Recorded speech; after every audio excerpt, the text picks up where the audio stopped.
What is up, guys, and welcome back to the channel. If this is the first time we're meeting, my name is Oliver and I'm a master student at Aalto University here in Finland. And in this channel we talk about education and early career development. So if you are new here, do consider subscribing. So during these weekly live Q&A streams, we discuss all of your most burning questions about studying, living and working in Finland. And how these live streams work is that I actually have a Google form linked in the description box below, or if you go all the way down to the bottom of the description box. And if you have any questions that you would like me to answer live, I would please ask you to post your question into the Google form again in the description box down below. This is because the chat usually gets pretty busy during these live streams, and it is very likely that if you post your question into the chat, I will not see it, or I will get back to it later after I've done with the questions in the form. I get the questions from the form in front of me here on the computer, and I will be able to answer all of your questions in a first come first served basis. I hope that everyone's doing awesome, especially during these hard times. There's still a couple of weeks until Christmas, and I hope that everyone stays safe so that we can spend the holidays with our families. Before we actually jump into the stream, let me just post the link to the stream quickly to our Discord server. And actually, if you are not yet a member of our Discord server and you are interested in studying and working in Finland, do consider joining. There's a link in the description box below as well. And the idea of the Discord server is to build a community of people who are interested in working and studying in Finland. And in the server, I usually post updates about these upcoming live streams as well as new videos. And we have a bit more personal dialogue because it's easier to do in the server compared to the YouTube comments. Anyways, let's jump directly into a couple of questions that were left over from last week. Again, if you have any questions, please ask them in the description box below, and I'll get back to them as soon as possible. Roy, what is up, my friend? Welcome back to the stream. Aaron, awesome to have you here as well. Sorry I didn't have the time to yet answer your latest comment from my last video. I will actually answer your question, or I'm sorry, comment there, because I think you had a couple of interesting points, and I would actually like to discuss them because I don't fully agree with you. However, I think it's a good topic, and I think you had a couple of good ideas. Awesome to have you here as well. So again, guys, as usual, if you have any questions, please post them into the Google form, and I'll get started right away. All right, so a couple of questions that were left from last time. The first one came from Charlotte from England. And Charlotte is applying to the LAB University, Lappeenranta University of Applied Sciences. Lappeenranta University, this application period. And Charlotte is looking to apply for a bachelor's in healthcare and to become a paramedic. And the question is, can you only make a study.info account /application during the application period for bachelor's degrees? And can you take out loans to finance accommodation and tuition? So I actually covered a couple of these topics already last week, but let's revisit these topics because these are very timely, especially now that all the university applications are open at this very moment. Today is the December 10th, so we're still in the middle of the application period. So yeah, can you make a studyinfo.fi account only during the application period? So what is studyinfo.fi? So studyinfo.fi is basically the official university application website that is run, that is basically organized and run by the Finnish Ministry of Education, and that is the website that you use when you apply to most university and University of Applied Sciences degrees in Finland.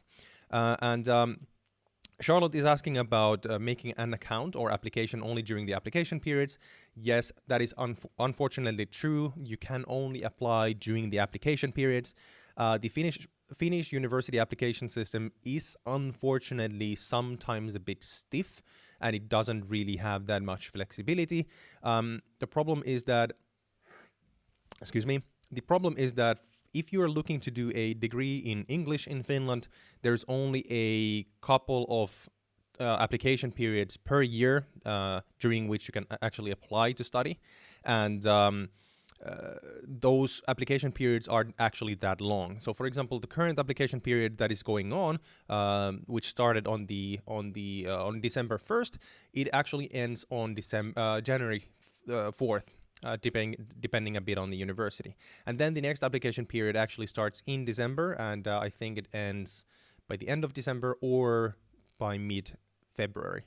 And then the next application period is again for English taught degrees next fall, basically September. So you can only make an application during these times. So it's a bit unflexible, unfortunately. But then the second question from Charlotte was, can you take out loans to finance accommodation and tuition? Yeah, absolutely. Why not? Of course, if the question is in regards to government subsidized student loans that we have in Finland, then unfortunately those are only for Finnish nationals and Finnish students. However, of course, you could take out loans to finance your studies as you would take loans for anything else. However, you have to take into account that that Finnish banks are pretty conservative in this sense, and it is likely that, especially if you come from outside of the European Union, it might not be easy for you to get a bank loan, even for your studies as an international person. And actually, banks in Finland can deny service, or they can deny serving you because they have certain regulation on, for example, knowing who their customers are. So getting loans from a Finnish bank, it is pretty unlikely, to at least for you during the first years. However, of course, what I would do personally, if I were to apply for a loan as an international student, I would actually apply for a loan from a bank in my home country. Yeah. The next question comes from Farhad, who comes from Iran, and he is applying to do a master's in mathematics and computer sciences, specifically in this application period. And Farhad is specifically interested in machine learning, image processing, theory of computation, and big data. That's cool. All right. And the question is there any kind of an age limit for a master's degree, for applying for a master's degree in Finland? No, I don't think so. Yeah, I don't think so. As long as you are not a minor, then you can apply for a master's normally. If you're a minor, you might need a parental consent or something. I'm not actually even sure about that either, but I would guess that you need a consent from a parent or signatures from your parents or something like this. However, for a master's, if you're an adult, legal adult, so above 18, then you should have no problems at all. I don't think so. The next question comes from Aaron, and the question is actually, there's a couple of comments. So hello, Oliver. Firstly, I want to say that I'm sorry for what happened in the previous stream.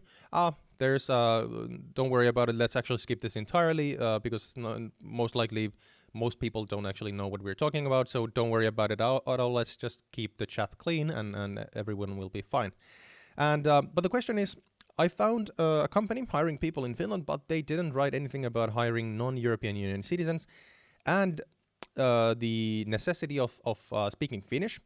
So what should I do in my opinion? That is a good question. Depends on the company, of course. I don't actually have the time to check out the link for the company right now. But what I would do is I would first send them just an email.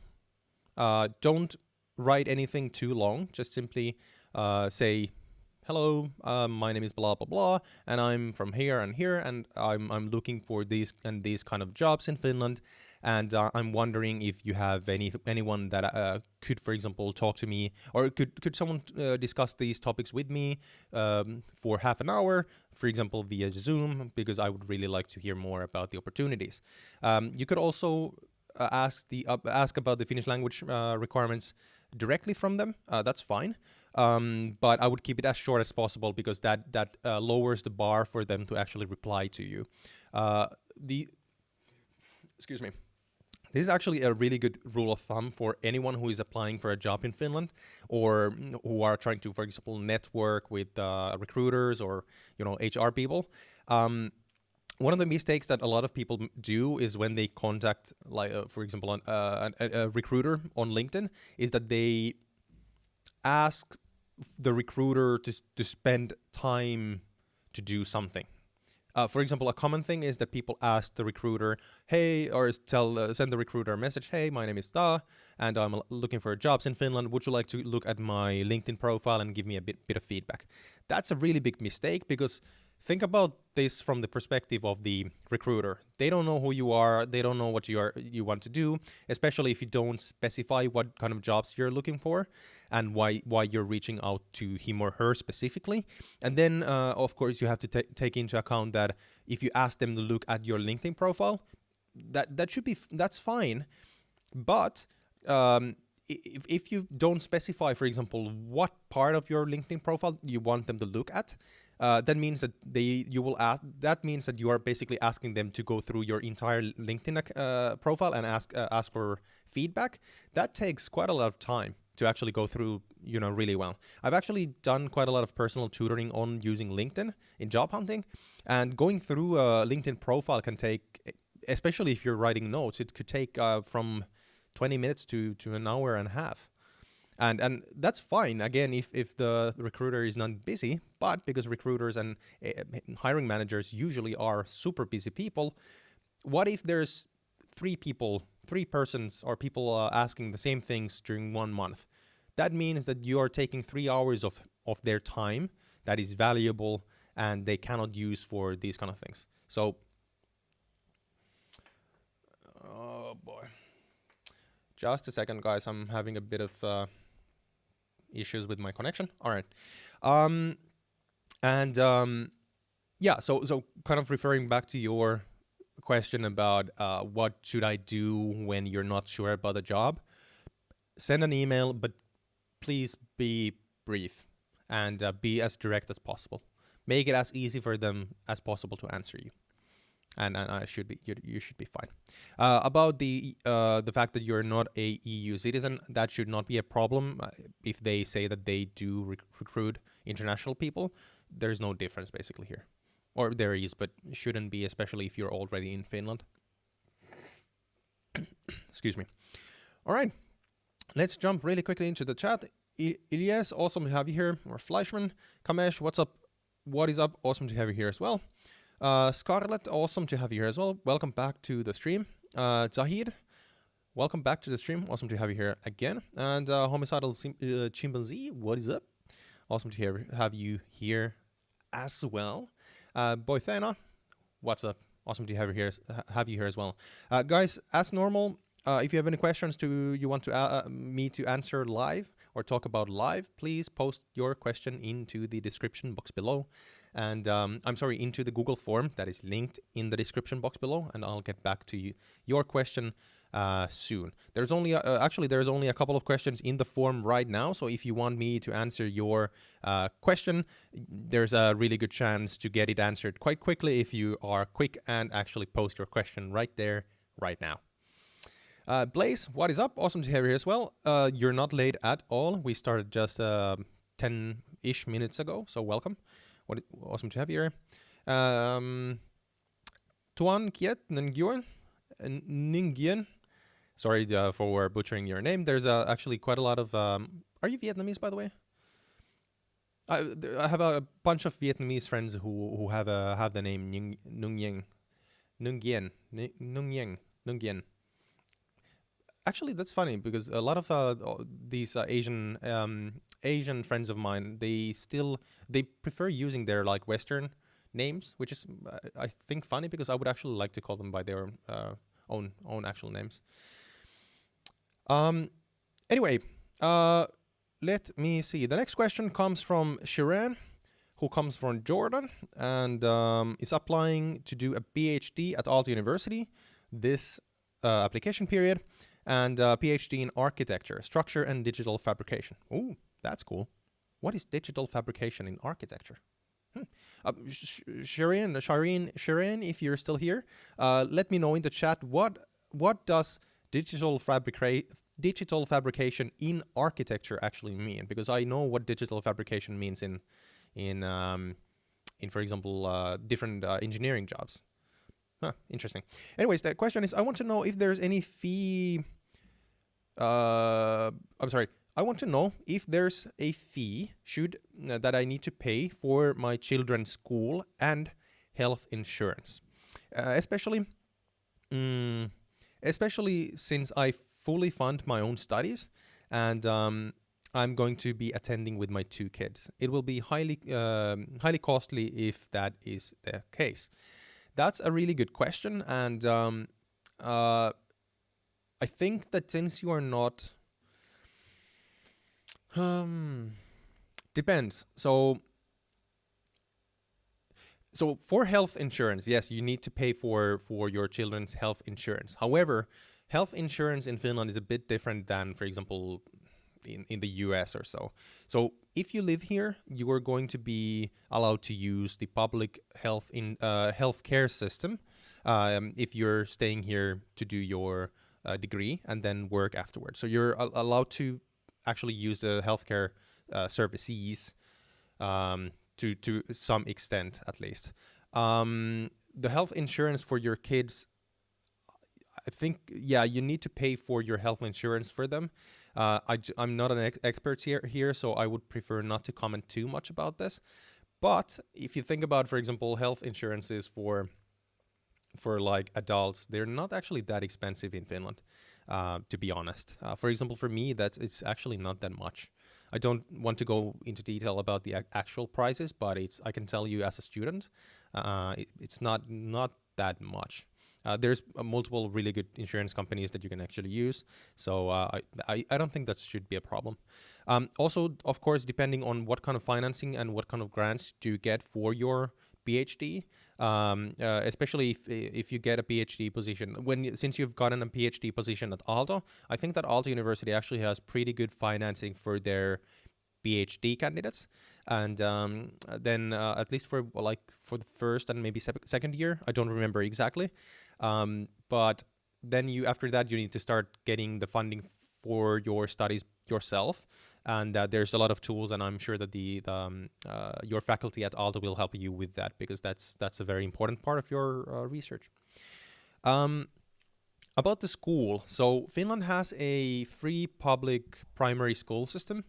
But it depends, the whether or not you need to pay for it depends on whether you send your kids to a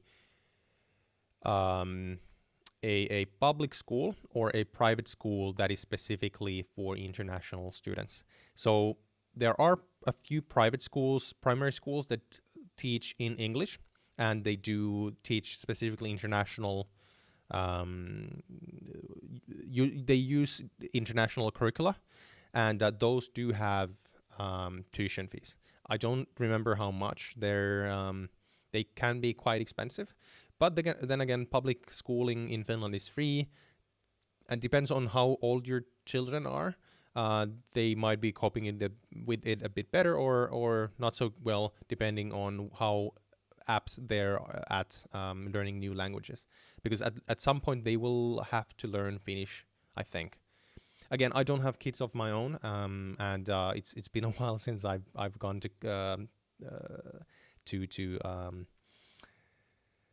it's been a while since graduating for example, from high school, so I don't remember these exactly. But I think that I hope that this give you some guidelines.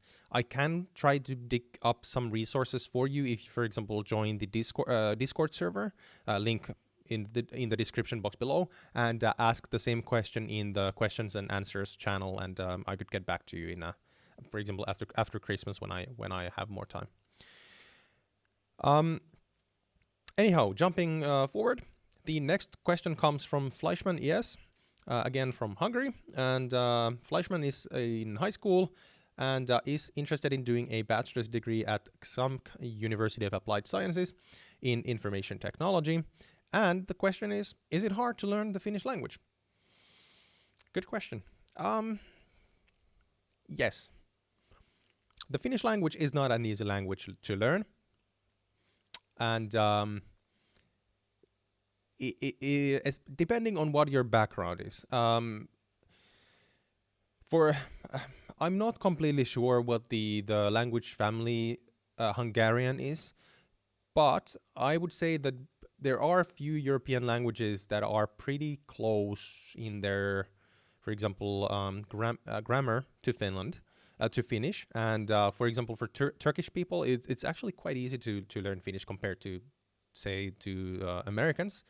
But one of the big things is that one of the big things that I would really recommend you to do is to note that even though there's basically two different languages in Finland, two different languages. I'm using, I'm saying it like this because they are not different languages, but they are in a sense. So we have the spoken language, and then we have the official Finnish language, like the book language, and or book Finnish as we call it. The thing is that the book Finnish teaches you to speak Finnish as the grammar says you have to speak Finnish. However, no one really speaks strictly as the grammar goes. And this simply means that if you just learn book Finnish, you're going to be struggling a bit with the Finnish spoken language because it's a bit different. Plus, we have a lot of slang words, different abbreviations, etc. So I would actually first, of course, start learning grammar. But what I would do is actually Aleksi himself, another Finnish YouTuber, he actually has a really good spoken Finnish language course that is not too expensive. I can highly recommend it because he specifically teaches you to spoken Finnish, which is really, really well done. Then again, of course, you have to take into account that the pronunciation of Finnish is very hard for some people. Funny enough, pronouncing Finnish is actually really close to how you pronounce Japanese. So Japanese people actually can learn to pronounce Finnish really quickly, and vice versa as well, because some of the enunciations are similar. However, then again, for example, the English is completely different from Finnish, and especially like Americans and English, British people and native English speakers have a lot of trouble learning some of the enunciation in Finnish, pronunciation in Finnish, because it's so different. Cool. All right, let's jump into the chat for just a second. Let's see who has come online. Man, Daniel, lad, what's up? Awesome to have you here as well. No, I don't only speak about education and universities. Basically cover anything between, living, working, and studying here in Finland. So if you have any questions, for example, about, how, I think it was your question about how Finns consider international people in Finland, just post the question in the forum and I'll be glad to talk about it. Basically, we cover anything, about Finland, whatever you have to ask. But the biggest topics are usually studying and working. Bikram, awesome to have you here as well. Welcome to the stream. Tuan Kiet Nungien Nungien. I think I'm pretty close. Awesome. So you are Vietnamese. That's cool. Let's see. Zahid saying, sir, you skipped my question. Please give me an answer. So Zahid, if you want me to answer your question during the live streams, please post your question into the Google form, because then I will get all the questions in front of me here on the computer, and I will be able to go through them in a first come first serve basis. If you post your question into the live chat, I will most likely miss it because the chat gets pretty busy and I'm not looking at the live chat all the time. Secondly, there's no need to call me sir. Just call me Oliver. We in Finland we like to keep things quite informal. And for example, in the Finnish language, the Finnish language doesn't even really recognize the words sir and ma'am. So there's no need for being too formal. Let's see. MD Abir, what's up? Welcome to the stream. Awesome to have you here as well. If you have any questions, please post them into the Google form in the description box below. Amitesh, what's up? Let's see, who else do we have? That's all. All right, let's jump into the next question, which comes from Ramon from Bangladesh. And Ramon is already studying in Finland at Tampere, doing a bachelor's degree in IT and computer sciences. And the question is, I am studying a bachelor's of science / technology, but not in computer sciences or information technology. Can I go and do a master's degree in computer science or information technology after graduating as bachelor's? That's a really good question. Depends on the master's degree that you're actually applying to, or the master's degree that you want to do, plus it depends on the school. So some schools are a bit more strict about the requirements for their masters. So for example, at Aalto University, if you want to do a master's in finance, you are required to have a pretty high GPA if you're coming from another business field. So say I do a bachelor's in accounting and I want to change that into finance in my master's, then I need I think it was like 3.5 or 4 GPA out of 5 to get into the finance master's program. But then again, if I have like a bachelor's in accounting, I cannot go and do a master's in engineering, because those are completely different things. So if you are doing a bachelor's in science, and you want to do computer sciences, it has to be something that is close enough. Also, one other option is that some schools allow you to change your major or change to another field if you have done a if you have done your minor studies in that field. So for example, for you, if your bachelor's is about let's say communication technology, but then you, for example, minor in computer sciences, then that might be another way for you to actually do a master's in computer sciences. Again, this depends on the school and the program that you want to do. So make sure to check from the school itself, because I can't give you completely bulletproof answers here, unfortunately. All right, the next question comes from Tuan Kiet from Vietnam, and Tuan is still in high school, but looking to apply to do a bachelor's at Aalto University in data sciences. And the question is, are there any other universities that offer bachelor's degrees in data science? And how high of a score, SAT score, should I get in order to get a scholarship? All right, there's two good questions here. I'll take the SAT question first because that's easier. I don't know. So the minimum scores for any exams, doesn't matter if it's SATs, GREs, GMATs, IELTS, TOEFLs, whatever. The minimum scores for you to get a scholarship, regardless of the university in Finland, that is not public information, so there's no way for me to say. Some schools share the minimum SAT or exam, whatever the exam is, the exam minimum scores to get into the program. However, if let's say, for example, your minimum SAT scores to get into Aalto University is 1200, that doesn't mean that 1200 will get you in, because that was the score last year. And you have to remember that admission in Finland is done on a competitive basis, meaning that only the best applicants get accepted, and there's only limited amount of people that are admitted each year.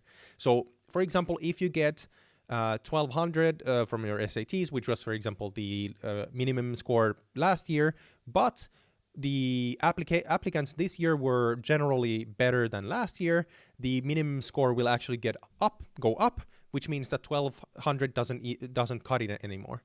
So there's no way for me or anyone else to give you any information about the minimum SAT scores about these topics. Plus, you have to take into account that there's no point in asking from the university either, because by law, they are not allowed to give you any information on this, because that would infringe on everyone else's rights to have a to have the same opportunity as you.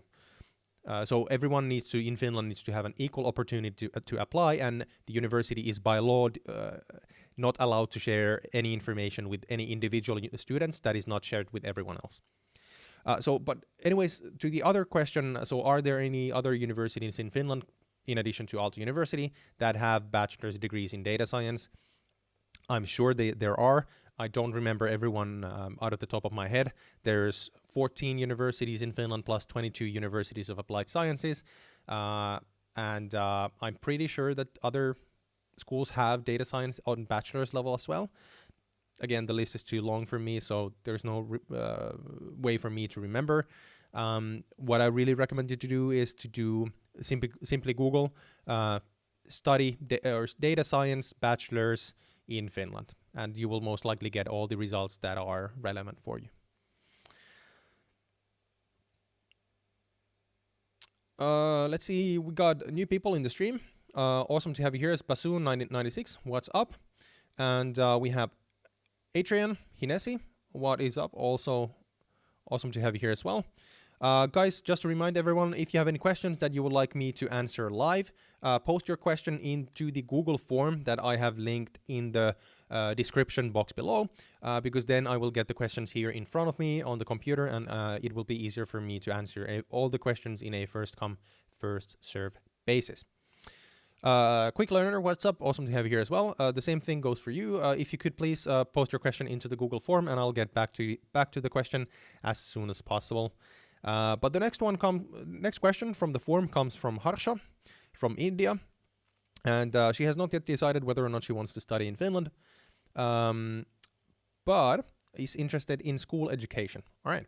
So the question is, as Finnish schools are on the top of the world in science and math, according to the PISA tests, I wanted to know how can someone from India work in the Finnish schools, especially when they want to teach math or science. I want to work as a teacher or a content developer, but I'm unaware of the process. It would be great if you could create a video on this topic, as it's not available on YouTube or anywhere else. That's a good question. Unfortunately, it goes a bit. It's such a detailed topic that I'm not sure how many people are actually interested in it. So I'm not most likely going to make a dedicated video about it. However, I actually looked into this a while ago, and I actually did not find any information on this online. So one of the things that you really need to understand, and again, please take everything that I'm going to say with a grain of salt, because I have not yet been able to confirm all of this, but based on my understanding of the Finnish education system, this is what I think, or this is what I think is true. In Finland, if you want to be a school teacher, you need to have a master's in education. That is a fact. You need to have a master's degree in education in order to become a school teacher in Finland. Which means that if you want to teach in Finland as an international person, I'm not quite sure what the requirements are, but you most likely need to be qualified to actually teach on the Finnish standard. Then again, one of the questions is that, especially since you don't speak Finnish, if you for example want to teach on a primary school level, math and science is taught in Finnish in primary school. There's only a couple of exceptions, and those are usually English-speaking schools, but these are topics that need to be taught in Finnish in Finland, meaning that it is pretty unlikely that someone who does not speak Finnish could actually teach, for example, in primary schools about math or physics, for example. Again, because this is a legal right for all the kids in Finland to get education in their own language, and English is not their native language, so that might be a problem. However, of course, you could apply for jobs in private schools. There are a couple of them, specifically on the primary level, and that, of course, if you want to become a teacher, you could, for example, teach on a university level. But then again, those have specific requirements. For example, if specific topics that you want to teach might require you to actually be a professor or a PhD or at least a PhD student, while some other topics might not require it. Basically, for example, if you want to teach languages at a university level, you don't have to have a PhD. But if you want to teach physics in a university, you most likely need to have a PhD in that, or you need to be a PhD student. Again, take this with a grain of salt. I'm not completely sure.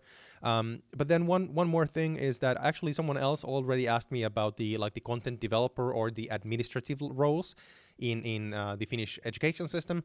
And here's where we also come into a bit of a issue, because basically in order to have any kind of role in the Finnish education system or in an administrative role, you need to have a education that actually makes you eligible to apply for those. And most of those jobs, unless they're like business oriented, would most likely require, again, most likely, I'm not completely sure, but my gut feeling is that they will require you to have a master's in a relevant field. So this is a really tough topic, and unfortunately, I don't have too many answers here. Again, I tried to look to the topic a while ago, but I actually didn't find that much information in English, which means that it most likely is not that easy to get into those positions if you don't speak Finnish.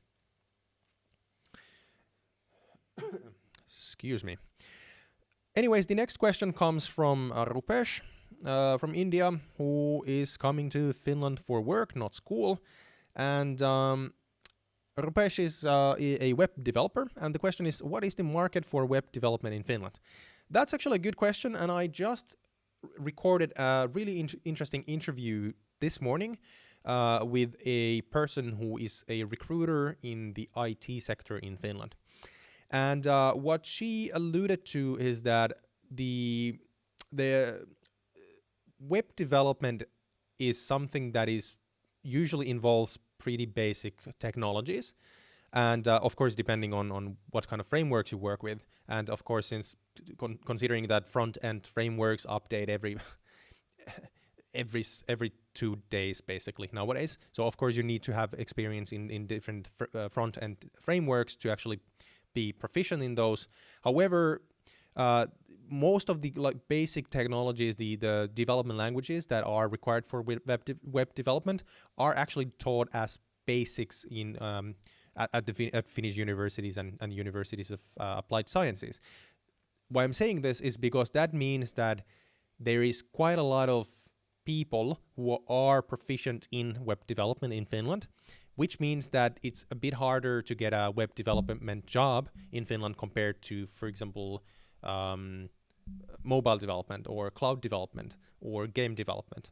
So I would say that the market is fine. You can definitely get a job if you're proficient at what you do, and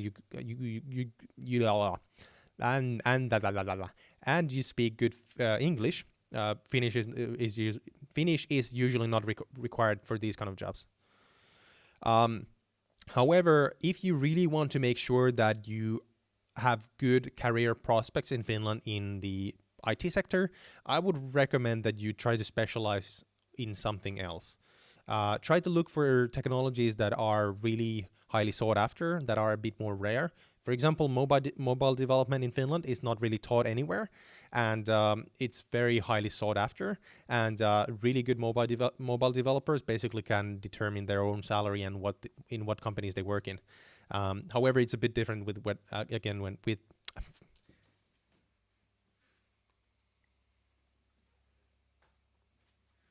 But again, it's a bit different with other technologies like web development that is a bit more common.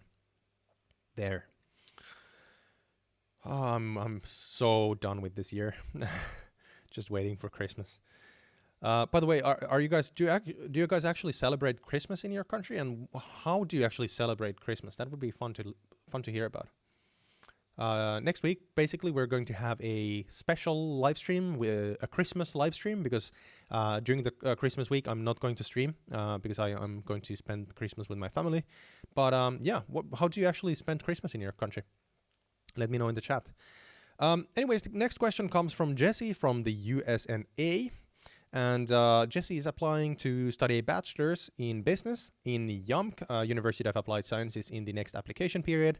And the question is, can you easily find a job for students in Jyväskylä? So Jyväskylä is the city where Jyväskylä University of Applied Sciences is located in.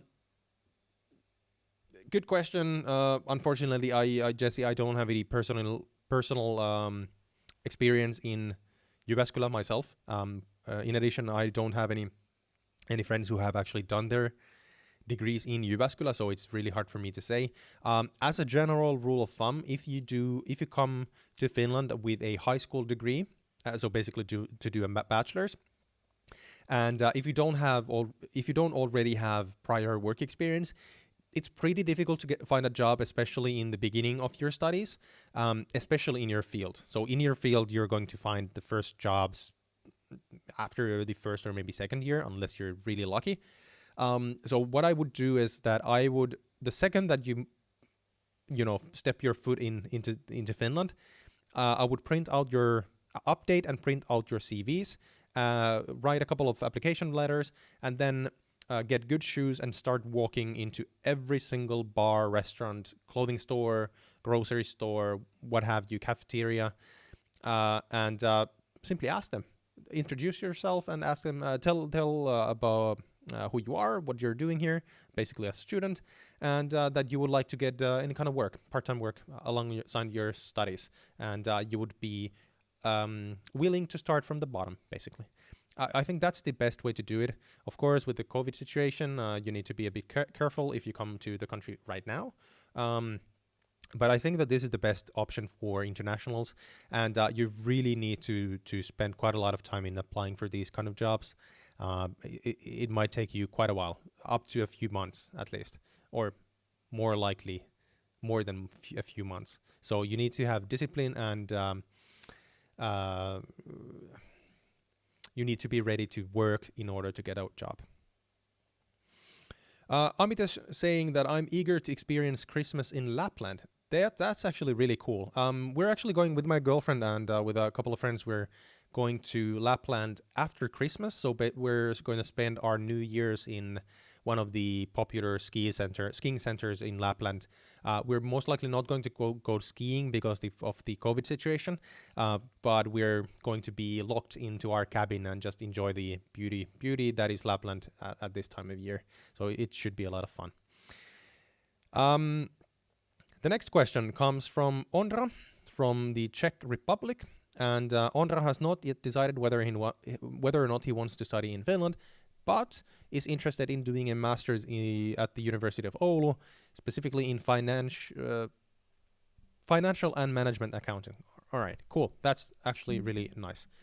The question is, do the big four companies, Deloitte, PwC, Ernst & Young, KPMG, in Finland, hire people with no or limited knowledge of Finnish language. Also, I don't know if I should start working in such company in my home country, learn Finnish in my free time, and hope for an international transfer, or go to study in a Finnish university and hone my Finnish skills there. Great question. Just to give everyone else who are not from a business background a bit of information. So Ondra is basically referring to the big four companies. So these are the big four. These are literally like the big four big consultants companies that are super popular as employers for business graduates. So they are Deloitte, PwC, EY, Ernst & Young, and KPMG. And a lot of people, for example, business graduates, go to do consultancy. They do accounting, for example, there. well, financial stuff, quite a lot of stuff, management consultants, etc. So to your question, do they hire people with no or limited knowledge of Finnish language? Absolutely yes. Of course, there are not necessarily that many positions, as many positions open for non-Finnish speakers as there would be maybe for Finnish speakers, especially if you have to do client work with Finnish companies. However, yeah, absolutely. I know quite a bit of people who studied at the same time with me who are internationals who don't speak a word of Finnish, or at least, a few, hello, how are you? But they have been employed by the big four companies. It's because all of them they're all super international companies. They're global corporations, which means that their work language at many offices is English, especially if you do your degree in any of the big cities. Then absolutely, yeah. Again, you have to start networking with these kind of people and people who already work there from day one. But yeah, absolutely, you could work there. I would not. While learning Finnish to work here is fine. Yeah, of course you can do it, and it will not only help you with your future career prospects, but it also helps you integrate into the country a bit easier or better. However, it's not necessary to work in Finland, especially in the fields of business. What I would do, I would actually come here to do a master's, for example, at the University of Oulu, and then apply for those jobs. Couple of reasons. First, in Finland, having a master's degree in business is very highly appreciated. And if you want to work at any of the big four companies and you have a bachelor's, that is less likely. Of course, there are quite a lot of people working for these companies with a bachelor's degree. But if you want to really, start climbing the corporate ladder, then I definitely recommend that you do a master's. Absolutely, yeah. The second reason is that getting a actually doesn't matter to you because you're Czech. Basically, anyone who's from outside of the European Union, it's actually pretty difficult to get work permits into Finland at this point. So actually doing a degree here and then applying for work is much easier, and you will almost automatically get a residence permit if you have graduated from a Finnish university. So there's many positives to this. Of course, the one con or the negative is that you would need to do a master's, which takes around 2 years. However, there's no reason why you couldn't, for example, while doing your master's, you could, for example, intern at one of these companies each summer, so 2 summer jobs or summer internships, and then you could, for example, start working as a part-time associate at one of these companies before you graduate. And when you graduate, you could, for example, be you could then jump up one step, which is like what is it? I don't remember. It's not like visiting associate. I hate the titles that the big four companies have. But you get what I mean. All right, cool. I hope that gave you at least some context. However, let's move on. The next question comes from Elena from Italy. And Elena, who's a regular on the channel, is applying to the University of Helsinki to do a master's in microbial biotechnology. And the question is, hi, Oliver, is there any other associations other than HOAS providing student accommodations? Yes, there are. For you specifically when you're applying to the University of Helsinki, there's basically 2 different organizations that you should apply student apartments from. The best one is HOAS. Let me just show everyone what I'm talking about.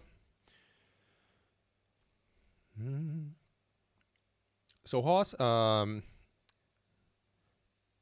let's see, there you go. So HOAS is a non-profit foundation that is actually owned by a bunch of different student organizations in the Helsinki capital region. So these guys are actually non-profit, and they have the best student apartments in Helsinki, the capital region. So HOAS would be your number 1 choice for apartments, simply because they have the largest amount of apartments in the Helsinki capital region. And they have, I think, the best queuing system, if that makes any sense, because they basically don't have this numbers queue where you are given a number like, okay, you're the 100th person in the queue. Rather, they actually assign the apartments based on actual need. The second association or organization that you should look from when looking for apartments is actually Helsinki University Student Union, which has, they also have some apartments in the Helsinki region as well. However, you have to remember that they don't have that many of them. So I would definitely apply for them, but don't get your hopes up, because of course there's Helsinki University has thousands of, excuse me, thousands of students who are applying for the same apartments, and because the amount of apartments is a bit smaller, it's less likely for you to get an apartment from there than from HOAS. Then they're mentioning this Antti student house that accommodates specifically international students. However, you have to take into account that they don't have as many apartments again as HOAS, but I think this is a really good place for you to look from as well. Cool. The next question comes from Tuan Kiet, again from Vietnam, and let's see. The question is, I'm learning to play piano. I wonder if there are any cheap piano courses in Finland, and how much, what would be the average rate? No idea, unfortunately. I've never, well, I did play some guitar when I was in high school, don't anymore. Unfortunately, I have no idea what would be a normal rate for piano lesson in Finland. I don't even want to guess, because I don't have any idea. Most likely a bit more than in Vietnam, but most likely also not too much. Yes, no, HOAS does not have apartments in Mikkeli. HOAS only has apartments in the Helsinki region. Mikkeli has, city of Mikkeli has their own providers for student apartments. Most big cities that have universities have their own organizations that provide student apartments in those cities. Just Google student apartments Mikkeli and you should find the correct organization really easily. So no, it should not be a problem. Anyways, the next question comes from Laura from Spain. Laura from Spain. And Laura has not yet decided whether or not she wants to study in Finland, but is interested in doing a master's at Aalto University in energy. That's simple. So the question is, can we apply as EU graduates to the summer job positions and have a chance if we're not located in Finland? Laura, I'm actually not quite sure what you mean with this question. So do you mean like summer jobs in any private companies, or do you mean like summer job positions at the university, or what do you actually refer to? Let's actually do this. Laura, if you want to let me know what you actually mean in the chat, just elaborate a bit more. What kind of summer job positions do you actually mean? And I will get back to your question. But since I'm not completely sure what you mean with the question right now, I will jump ahead to the next question, and then we'll get back to yours as soon as you have given me a bit more information in the chat. The next one comes from Amitesh Yadav, who comes from India and is applying to study at to do a bachelor's at the University of Applied Sciences this application period, and specifically in the field of engineering. Well, that's not a specific field, but in engineering anyways. And the question is, what is the possibility of getting a good job?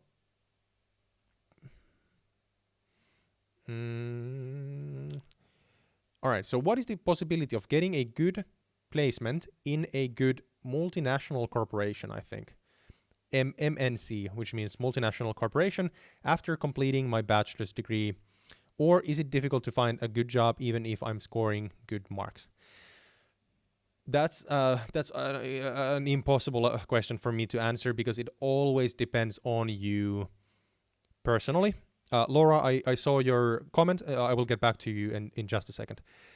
So this is an impossible question for me to answer, because it doesn't matter what kind of a degree you have. If you don't know what you're doing, you will not get a job.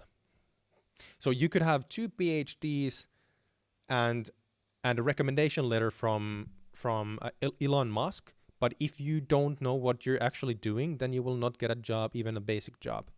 So the degree itself will not guarantee you a job at all. what you need to do is, of course, you need to do well in school. That is going to help you. However, in Finland, recruitment isn't just about, your GPA. In addition, you need to start networking the second that you come into Finland. You need to start getting to know people on personal and professional level, get to know different recruiters, company representatives. You need to think about what kind of course do you want to do and what do you actually want to do later. For example, for you want to do a bachelor's in engineering. You would, for example, need to be a bit more specific. What kind of engineering do you want to do? In what kind of companies do you actually want to work for, and why? So, if I would give you a general answer, and if your question is, can I get a good job at a multinational corporation after doing my bachelor's in engineering with good marks? Sure, why not? But then on the other hand, there are a lot of people, there are a bunch of people who have good marks from school and they have a master's degree and they don't find a job because they're not hireable. People don't want to recruit them for X number of reasons. So sure, yeah, of course. However, of course, here I would say what I also say to everyone else. If you want to get a job at a multinational corporation and you want to get promoted as quickly as possible, so you get as high in the corporate ladder as possible, then you should aim to do a master's degree. Simply because master's is a higher degree than bachelor's, and that is highly respected in Finland. And there are limits to what you can do if you have a bachelor's. So that would maybe be my advice. Yeah. Sorry for not giving a more concrete answer, but it's too wide of a question to answer. It's too wide of a question to actually answer. Yeah. Anyways, getting back to Laura's question, and just repeat myself, the question was, can we apply as European Union graduates who are not located in Finland for summer jobs in private companies, for example, UPM, Fortum, Neste, etc.? Sure, why not? However, of course, you have to, especially since you are a European Union citizen, the companies, the barrier for companies to recruit you is a bit lower because you don't need a work permit to work in Finland. However, you have to take into account that it's always easier for a company to hire someone who is already in Finland.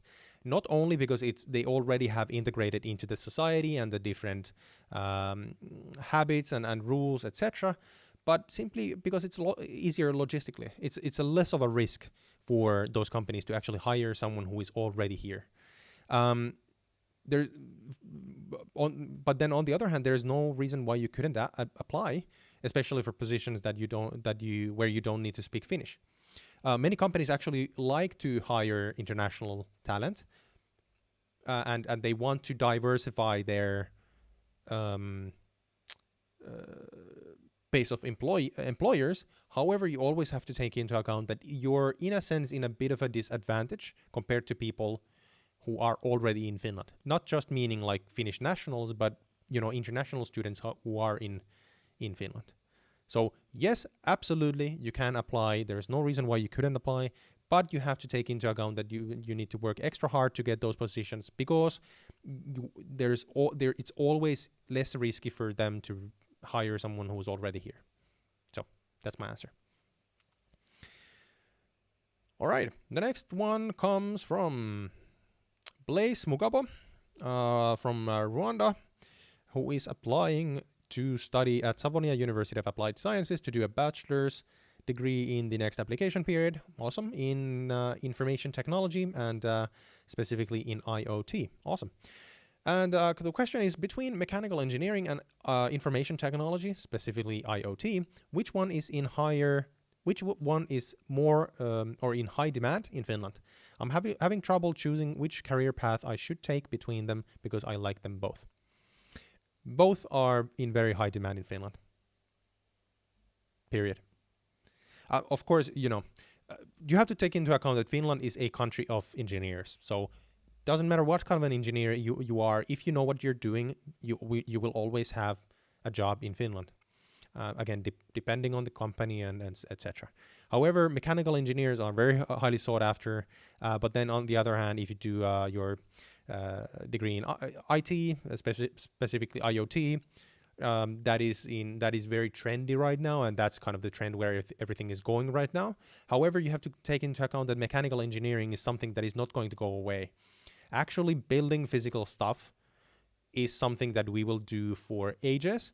And for example, we actually have a small startup that I'm currently working in, and we have a Mexican mechanical engineer who did his master's in Finland, or both his bachelor's and master's in Finland. So both are really good. What I would recommend you to do is to really dig deep and think and try to decide which one of them you're more passionate about. You can be interested in many things, but what is the topic that you want to, which one of these is the topic that you actually already study yourself? For example, think about what kind of YouTube videos do you watch? Do you watch like IoT stuff, or do you watch mechanical engineering stuff? Do you read blogs or books that are about physical engineering, or do you actually read books that are about IT? Because I think when you figure this out, I think that you're going to figure out which one of them is more, in which one of them you're more passionate about. Which one of them you're more passionate about? My English tonight is completely awful. Completely, it's awful. The reason why I'm saying this and why I'm putting this in such a manner is because I think it's a really big mistake for anyone to do a degree that was recommended by someone else. And I don't want to do that to you. That is because it is extra likely that you will burn out if you work on a degree that you're not passionate about. Doesn't matter what the career prospects are. If you like history, become a history teacher. You will get a job. If you want to become a finance, equity manager, study finance. If you, and not your parents, if you want to become a doctor, become a doctor. Go to med school. However, if it's your parents who want you to go to med school, don't go to med school. If you're actually interested in engineering, become an engineer. You can do a really good career in basically anything nowadays. You can become a YouTuber, for God's sakes. I'm soon to graduate as a master's in business, and I'm a YouTuber. That does not require you to have a degree, right? Do what you're passionate about, and when you do some works on something that you're passionate about, you will be really good at it. And then when you're really good at anything, people want to pay for that. But if you work in a field that you're not passionate about, you most likely will not have the motivation to become really good at what you do, which means that no one wants to hire you if you don't know what you're doing, even though the field would be blossoming. So the next question comes from Arjun, and Arjun again is regular on the channel from India, applying to Aalto to do a master's in automation and electrical engineering. And the question is, what is the ideal page count for a CV? 1 page. Period. 1 page. I have actually used Europass for designing the CV, and it ended up with 3 pages. Absolutely not. 1 page. Period. You should definitely reduce the amount of pages unless you have 50 years of experience in a field with multiple jobs. Then your CV can be 2 pages. Every other case, it's 1 page. If I don't know what you have actually done to fill it up to 3 pages, the first you should do is to start removing all your unnecessary hobbies, and if you have written about yourself for this long, for 300 words, remove that or reduce that into a few good sentences. And then, for example, if you have done summer jobs when you were a kid, when you were 15, remove those. Those are not relevant for you when you apply for a master's. Only have that kind of experience that is actually relevant for you when you apply for a job, right? So 1 page, try to reduce that, and you have to be very critical about what is actually necessary. So, for example, this applies to everyone else as well. When you apply for a job in Finland, unless, again, you have decades of experience and you have 30 different companies that you've worked for in your field and they're relevant jobs, then you can have 2 pages. But if you have a CV that is 3 pages long, no recruiter is going to read through it. Absolutely no recruiter is going to read it. they're going to throw it away instantly. One page, be brief, be bright, and be done, like a YouTube coach actually says. So keep it brief, and you will do fine. The next question comes from Mansoor from India, and he has not yet decided whether or not he wants to study in Finland, but is interested in the University of Oulu, doing a bachelor's in business management. And the question is, what about 1 year tuition fees? Tell me about stayback. I don't actually know what stayback means. Let me check.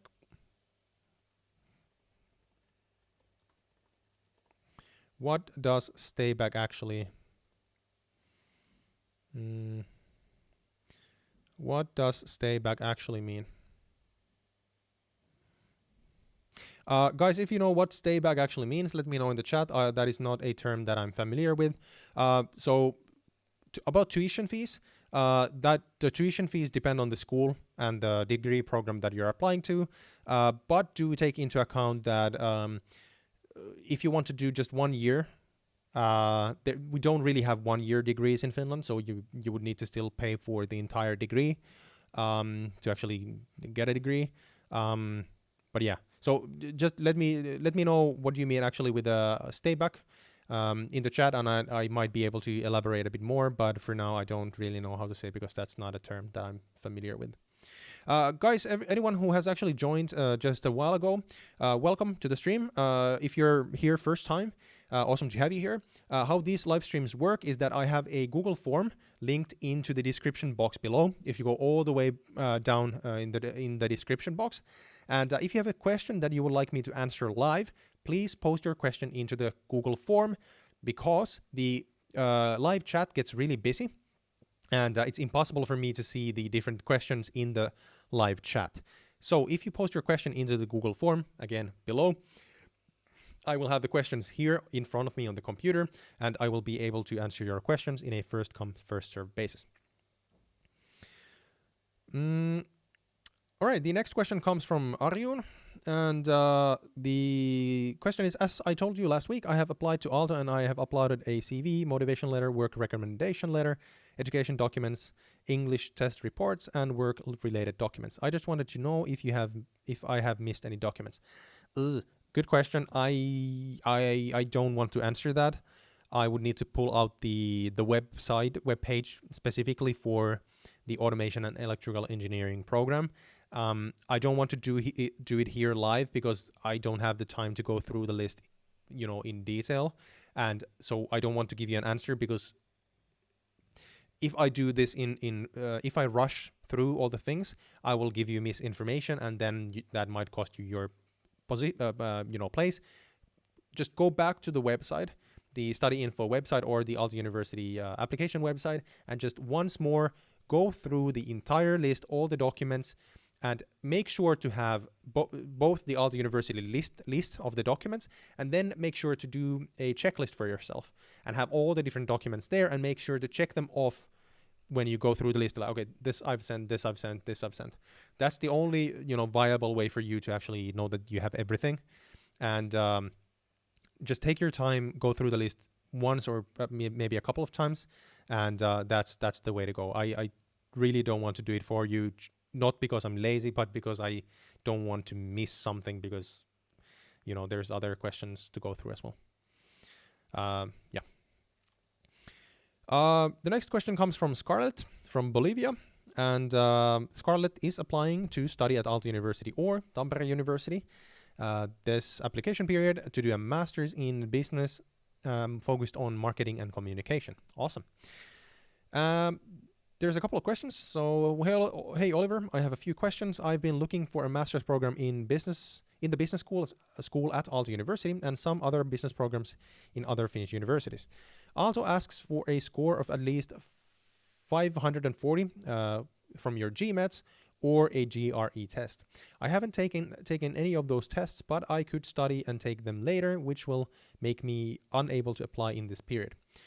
My questions are: 1. Do you think it is worth waiting and applying in the next application period to Aalto University and the ones that ask for these tests, or should I just apply to any other universities that do not ask for GREs or GMATs? Somehow I feel like that would be easier, but maybe that's not the smart thing to do for my career. All right, let's actually stop here. That's a really good question. It's also a really personal question. So I want you to take everything I say with a grain of salt. Finnish universities, especially Finnish business schools, are in general very high quality, and it doesn't really matter where you graduate from in terms of your career prospects, as long as you know what you're doing. Having Aalto University in your CV is always nice. It is the best business school in Finland, or the Aalto University School of Business is the best business school in Finland. However, having said that, for example, for me personally, if I were in a situation where I was actually recruiting a person, for example, a master's in business, and I had two applicants who were almost identical. The one other would be from Aalto University, and the other would be, for example, from the University of Tampere or Oulu. And the two other candidates would be otherwise identical, but the one person who had a degree from the University of Oulu had bit better degrees or GPA, and maybe had one volunteer job more than the other person. I would actually go with the person who's from Oulu. Aalto University itself doesn't really, it's not for me, it's not such a big merit, even though it's a difficult place to get into, that I would actually, hold it up over everything else. So again, this is just my personal opinion, but I think that the school you study in does not matter that much in career-wise. However, where I do think that Aalto University excels over every other school is the student community, the potential activities. For example, if you want to do any kind of startup, if you're interested in the startup scene at all, then I would definitely wait. For me personally, I wanted to get to Aalto University, and I applied 2 times to get in, and I've been extremely happy. But again, career-wise, it doesn't really matter. If you're able to wait for 1 year, then absolutely. That is one way to go, especially considering that, or one thing to consider especially is that since we're still dealing with the COVID situation, and this applies to everyone else as well, we don't know where we're going to be next September. If it were the case that we would not be rid of COVID and the universities had to do online classes, in that case, it doesn't really matter where you study, because the things that the schools teach are pretty much the same. So that's also one thing to take into account. However, if we actually are able to go to the campus and study, then I would definitely choose Aalto University every single time. However, the second question was, if I choose to wait, which test do you think would be better for me to take, the GMATs or the GREs? Unfortunately, here I have to raise my hands. I have no idea. I've never done either of them. I've not familiarized myself with either of them. So sorry, I really cannot say, unfortunately. It might be that, for example, one of them is actually available for you in your country, and the other is not. You have to take a look at both of them. The next question comes from Arjun, and the question is it going to add any advantage if I upload my migration skill assessment outcome letter, which has been awarded by Engineers Australia? So basically, I have applied to Engineers Australia, an organization, to migrate to Australia, but now I changed my mind to study. So do you think it's worth uploading the positive outcome letter? Interesting question. I don't see a reason why it could. I'm not sure if it will benefit you at all, but I don't also see any reason why it would do any bad for you. Not sure. That's a really interesting question. I would say that it's most likely a 0-point game in this case. So no benefit, no loss. If there's no loss from sending it, then why not? Yeah, of course. Shows something about your aptitude and perhaps motivation. Again, my opinion. I'm not sure. Let's jump quickly into the chat for just a second. Let's see.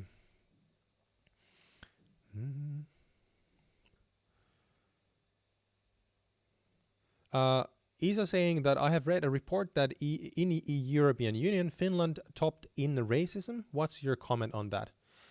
Well, I don't know where you heard about that, but I would definitely disagree. I would definitely check your source. If you read about this, for example, on Reddit or any kind of internet forums, I would definitely discard it as something that is someone's opinion, unless they actually cite a source for this. I don't see any reason for this being true. Let's see. Tushar asking, is bachelor's in international business a good option? Depends on you. What do you want to do? Business graduates do have good career prospects in Finland, but again, if you don't like what you're doing, you don't most likely will not have motivation to become really good at what you do, and then no one wants to hire you. So do what you want to do. Don't do what someone else tells you is good to do.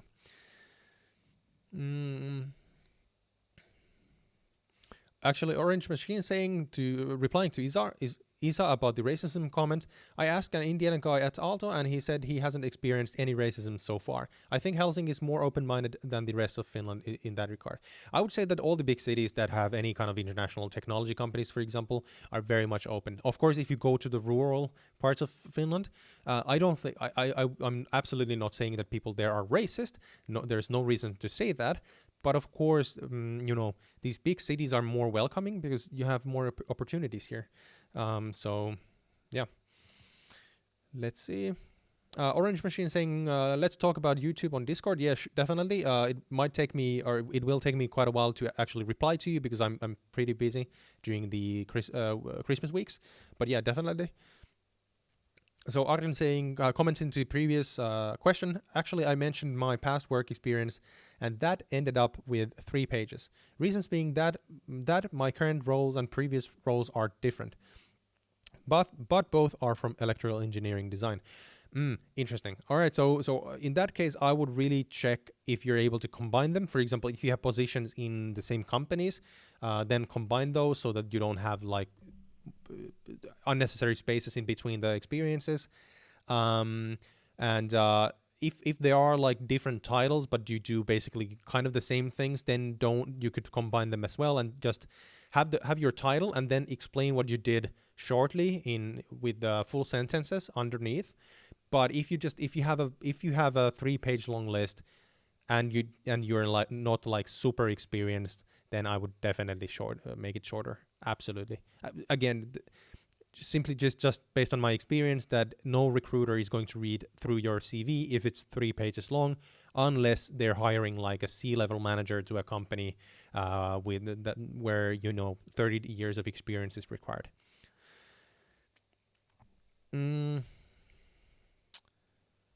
Scarlett saying, thank you very much, Oliver. I will think about it and some more research. Yeah, awesome.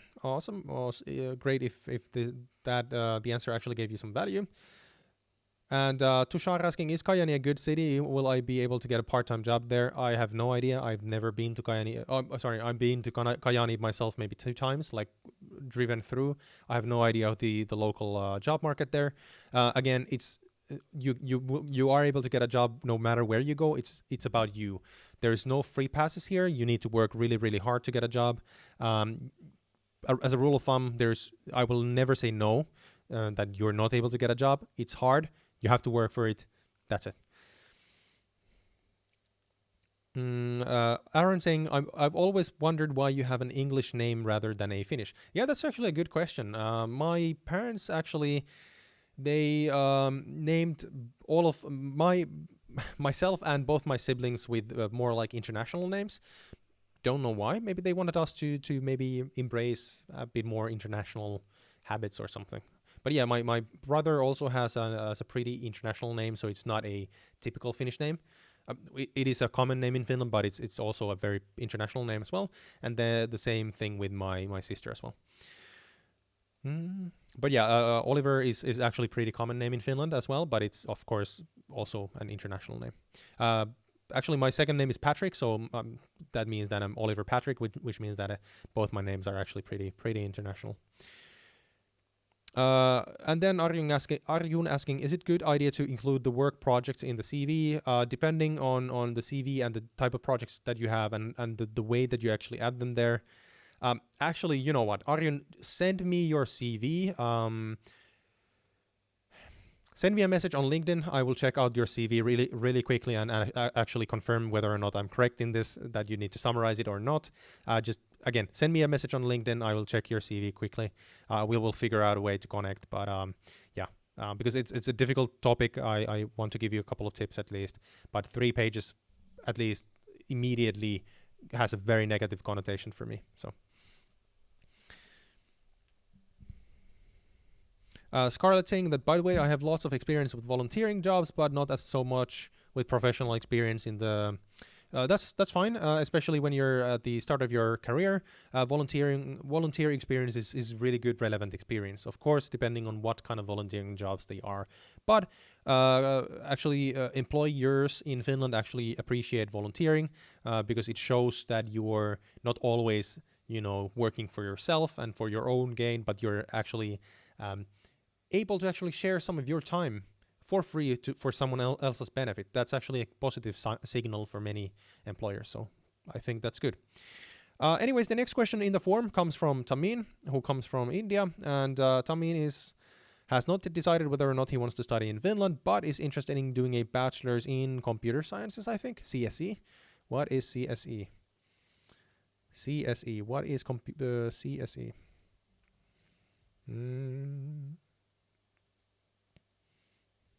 No, actually, it's not computer science. What is CSE? Actually, guys, let me know in the chat, what does CSE, the abbreviation CSE, mean? I've never heard of this before. Do know that if you post any kind of abbreviations or these kind of specific terms in the questions, I might not understand what they mean. Anyways, the questions, there's 2 questions. Number 1, how do I get permanent residency after completing my degree? So after you have done your degree in Finland, you need to get a job. And after you have after you find a job, you will get a you have to stay in Finland and work full time for was it 4 years, 5 years, something like this, and then you can apply for a permanent residency. But after your degree, you need to get a job, full-time job in Finland, and that's your road to your permanent residency. The second question is it true that if I don't get a job in my field of study, I still can get a permanent residency? That's what I've understood. Again, please don't quote me on this. If you want to get absolutely correct 100% sure and correct information about residence permits, please contact the Finnish Immigration Service, because they are the only authority on this topic. And I'm not an expert in the field. I only relay information that I've heard and read myself from reputable sources. So I never refer to any kind of blogs or any kind of other forums, because those places are riddled with false information. So I only refer to reputable original sources. In this case, for example, the question, is it true that if I don't get a job in my own field, I can still get a permanent residency? This is what I've understood. Yes. However, you still need to work full-time after your studies.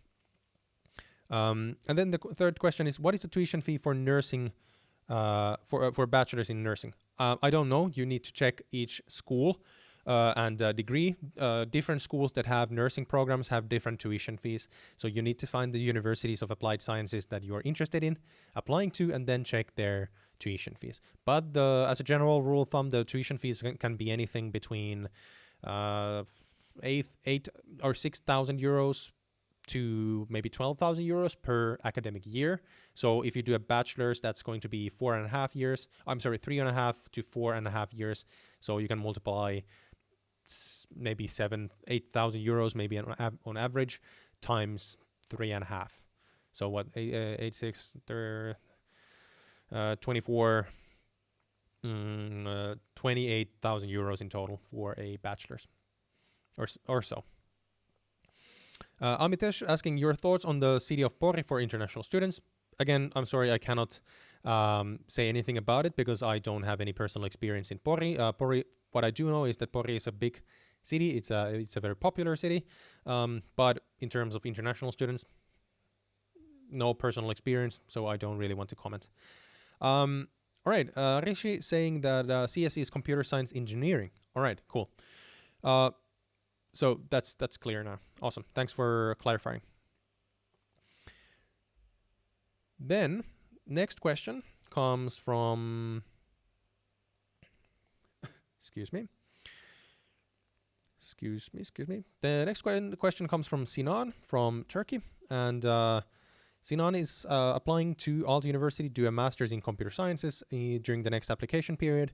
And the question is, I graduated from the best research university in Turkey as a valedictorian.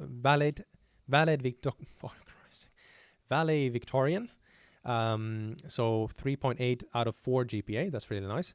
And I have an IELTS score of 8. What do you think my chances are of getting a full scholarship? Again, please take this with a grain of salt, considering that I have no personal experience in processing university applications, and the minimum scores to actually get admitted and to get a scholarship is not public information. However, my gut feeling would be that you are in a very good spot. Especially when you're considering Aalto University and Aalto University master's degrees. I know that the school appreciates really good previous academic record. So if you actually have done this well in your previous degree, I think that already is a really big merit for you. In addition, if you have I think that you might need to upload your CV and a motivation letter. Focus on the motivation letter. That is very important. In your CV, if you have any work experience, during or after your bachelor's, that's also a positive thing. You don't necessarily need to have, but it's going to be better if you have. And then, of course, the motivation letter, if you need to write one, is very, very important. And the one thing I will say about this, I usually don't give any advice on motivation letters because, again, I don't have any personal experience in writing motivation letters for universities. I've done quite many for job applications, and I've had to read quite a lot of motivation letters from job applicants. The one thing I would really say that you should not do, or I'm sorry, the one thing that I tell you to do is to avoid writing a motivation letter that is just a list of keywords or things that you think that the university wants you to write about. That is the way you most likely go wrong. So instead, try to write a story. Try to make your motivation letter into a story that tells your story. What are your aspirations? Why do you want to come to Finland? How does your background actually build up these dreams or aspirations?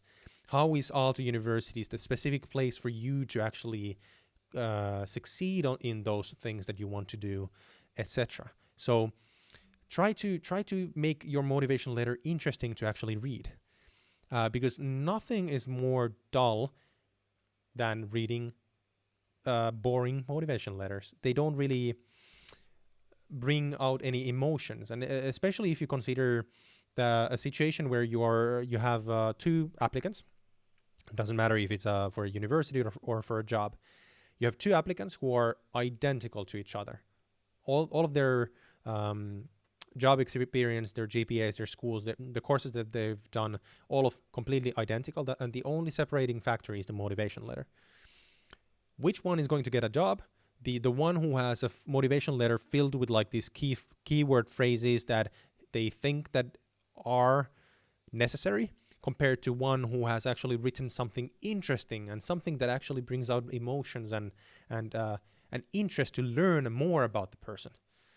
It's going to be this one, the one that is actually interesting. So I know that this is really vague and it doesn't really tell you anything about what to write, but try to think about it this way. And one more thing. When you ask someone to proofread your motivation letter, not just for the grammar, but for the content as well, don't ask your parents to do it. Also, I would not necessarily ask your best friend to do it either, because especially your parents, they're not able to be, most likely they're not able to be fully non-biased, which means that you're not going to get good enough feedback for your motivation letter. So 2 tips. Yes, Fleischmann, awesome to have you back. Nice that you actually were able to rejoin us. The next question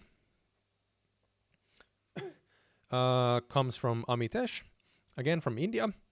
And Amitesh is applying to study a bachelor's in sports sciences in the next application period. That's cool. The question is, what kind of sports people usually play in Finland? What am I supposed to do to train myself for a competitive long jump? That's an interesting question. I have no idea. I've never actually done long jumps myself. Maybe a couple of times in primary school when we tried different sports. Usual sports in Finland are we are of course big in winter sports, so skiing, both cross country as downhill. Ice hockey is really big. It's one of basically the biggest sport in Finland. We also are pretty big in football, so soccer. We don't do that well globally, but it's still a really big sport here. Finland is actually doing really well in basketball, in volleyball, and we have a couple of really good tennis players. And then we, of course, Finnish people are excellent at Formula driving, as well as in rally driving. Fun fact, Finland actually has the most rally and Formula One champions, separate champions people compared to any other country in the world. So we have the highest amount of Formula and rally champions in the world. Fun fact for you. But yeah, to your question, what I'm supposed to do to train myself for competitive long jump, no idea. You need to get yourself a personal trainer and spend quite many years to actually get yourself to a good point. One tip, if you are actually a basketball player, a semi-professional basketball player, or if you, for example, have already background in coaching basketball, there is actually, I think it's the University of Eastern Finland, so in Joensuu, they have this new really interesting sports science program in basketball, and they are actually looking for people who are very good at coaching basketball and then want to do a master's as well. And that's really a really cool option. Yevgeny, awesome to have you here. Welcome back to the stream. I was actually wondering whether you are able to join us. Welcome.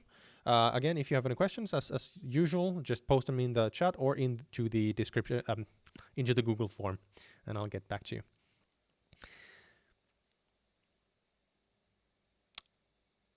And my suffering is saying, thank you for the advice, Oliver. You and Alexei himself should be hired by the government as ambassadors. That's actually a funny thing. That would be awesome. But I think that the bureaucracy doesn't really allow the government to pay, YouTubers to become ambassadors, because we're going to embarrass them at some point and some way. Yevgenia, awesome. Yevgenia saying that today's video was very helpful. Awesome. Nice to hear. I hope that everyone has already seen the video. If you have not yet seen the video that I posted today, it was about 5 things why I think that Finland is awesome, especially for international people. And I will have more reasons to move to Finland coming up in upcoming videos in the next weeks. But I hope that you enjoyed the video that I posted today. Anyways, the next question comes from Tushar Sood from India, who is applying to study in the Kajaani University and Savonia University of Applied Sciences in the next application period to do a bachelor's in business administration. Awesome. And the question is bachelor's in international business a good option? Please elaborate a bit about part-time jobs that I can do while I'm studying. So, a drink.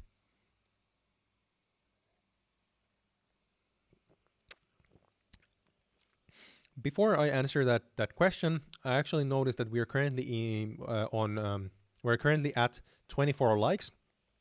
So it would be awesome to get us to 35 likes before I'm done answering this question, because it's going to take a while. So if you're getting value out of these streams and basically from what I do on the channel, please gently hit the like button so that we will get to 35 likes with the stream. So, is Bachelor's of International Business a good option? Yes and no. Yes, it is a good option in the sense that doing a degree in business, doesn't matter if it's business administration or international business, degrees in business in general, finance, marketing, management, logistics, accounting, whatever, they're all good degrees, and there are always jobs in these kind of fields in Finland, even for international students. However, I always want to go back to my point that I've already mentioned multiple times during the stream, which is that it will not matter what degree no matter which school you have, if you don't know what you're doing and if you're not good at what you do. So if you have 2 PhDs, one in neuroscience and one in space engineering, and you have a personal recommendation letter from Elon Musk, but you are a complete D-bag and no one wants to work with you, and you don't actually know what you're doing, you will not get a job. However, if you have a master's degree in engineering, for example, mechanical engineering, and you're darn good at what you do, you're the best in your year at what you do, and you have a very innovative mind, and you're able to come up with awesome ideas and execute them, you could actually get a job from Elon Musk. Elon Musk has personally said that he doesn't give a damn about your degree. He only is interested in what are you capable of doing. There's actually a video about him where he's interviewed about this. And he says that he doesn't give a damn about the school that you go to. So again, your actual degree does not matter. But rather you need to be good at what you do. And in order for you to become good at what you do, you need to be passionate about what you do. So one of the biggest mistakes I think that people do is that they become doctors because their parents tell them that they have to become doctors. Sure, you'll do a heck lot of money if you become a neurosurgeon, but if you hate what you do you really want to work in a field for 50 or 60 years that you don't like? For me, personally, I started my university studies doing a bachelor's in accounting, and I absolutely hated it. I didn't like it at all. I think it's an interesting subject, but I didn't like studying it, which meant that I really sucked at what I did, or in my studies. I got bad grades. I had to work super hard to actually get even past the courses, and I actually ended up burning out really badly. I was completely I was basically out of the game for 6 months because I burned out so badly.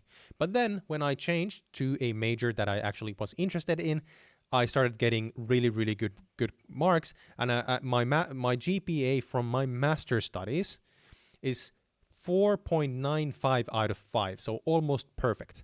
And I actually didn't put any more effort into my master's studies compared to my bachelor's. But the one difference here was I was actually interested in what I was studying, so I was interested in actually getting the information into my head. I became really good at what I do, and nowadays I do something completely different. I didn't study to become a YouTuber. I studied to become a consultant, for example. However, this is my point. So yes, bachelor's in international business is a good option, but not if you don't like what you're doing. Then the question, please elaborate a bit about part-time jobs that I can do while I'm studying. I actually have a video about this very topic where I list out different ways of finding part-time jobs. And so I recommend that you go and check that out. I think the video is named like how to find part-time jobs as a student in Finland. Go check out that video. It's almost 15 minutes long. I explain different ways that you can actually find a job. What kind of jobs? It depends on you. In the early stages, especially if you come into Finland with a high school diploma, you will not be able to get a job in your field. Rather, you should start with, from the bottom. Try to get a job as a busboy at a restaurant or at a bar. Try to get as a bartender. I'm sorry, not as a bartender, because that's actually something that you need to be good at. But for example, try to go and work at a cafe or cafeteria, or at a grocery store as a clerk, or as a salesperson at a clothing store. Basic service level jobs. So those are the thing that I would start with.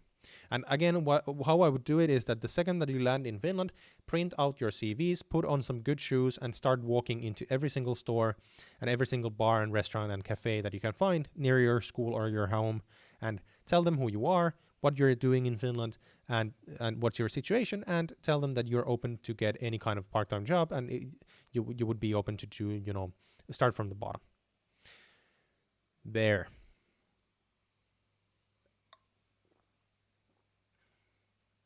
All right, we didn't get to 35 likes. We're currently in at 29 likes, so we still need 6 more. That would be awesome, and I would be very, very happy if we got there.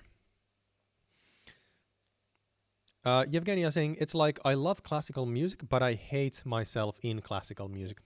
Yeah, basically how it works. Moving on to the next question, which comes from Miron from Greece/Finland. And Miron is applying to Aalto University to do a master's in management and international business. And the question is, hi Oliver, I know there is no public information about this, but according to your experience, it is a GMAT of around 630 to 640 enough to get admitted. Some programs ask for a score of 600 and others for 550. Also, if things go wrong, is 580 to 590 good for a 550 program? Again, it's impossible for me to say. Unfortunately, I'm sorry, man. I don't know. I simply don't know, because this is not public information, and I don't want to give you false information by guessing. So no way for me to answer. Sorry.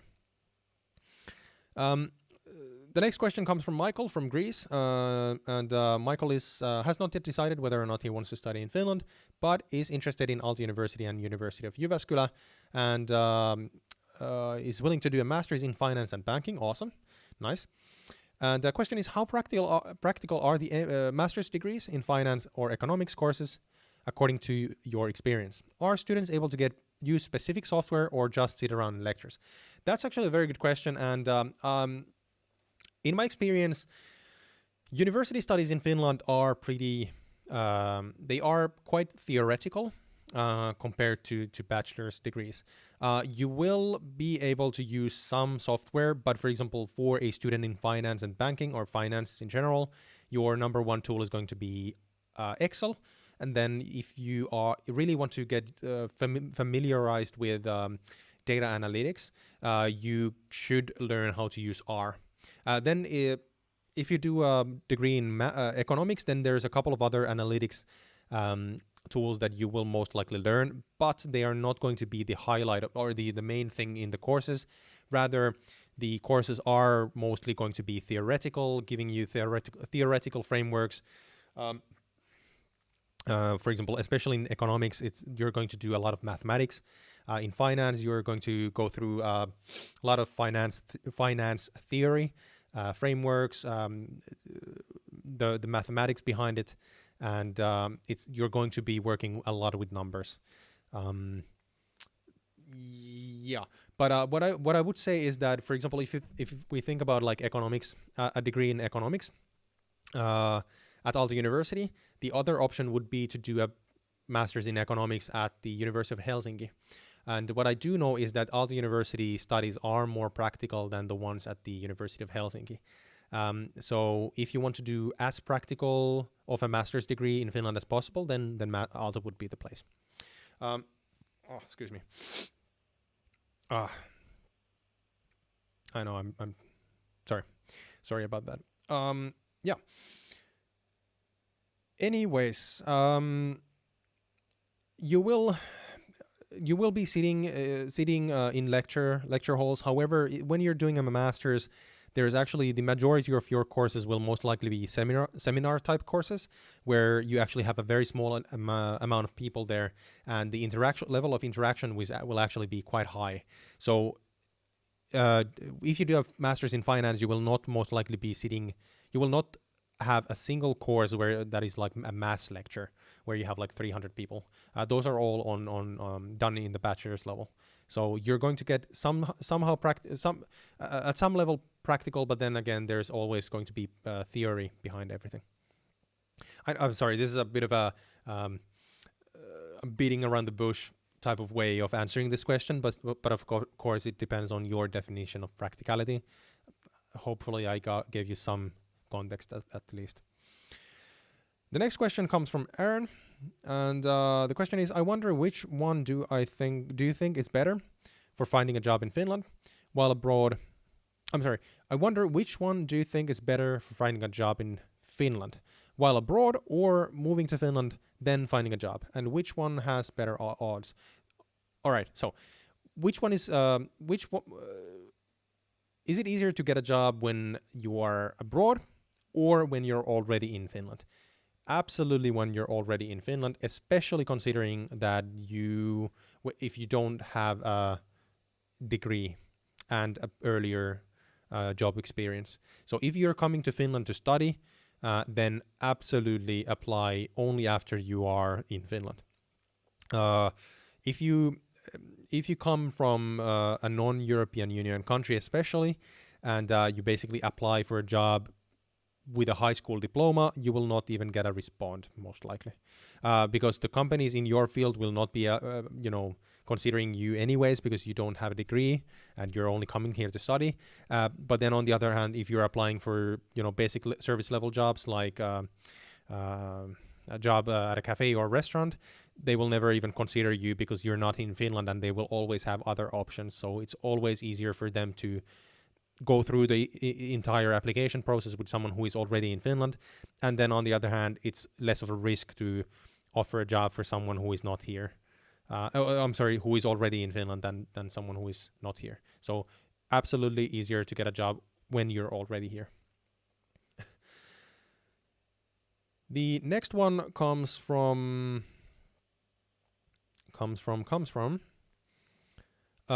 Tushar Sood. And the question is, please tell about scholarships and how to avail. I have multiple videos about scholarships, so I will not go too deep into this, but I will link you the videos. Just a second. So I will link you the video about scholarships in Finland.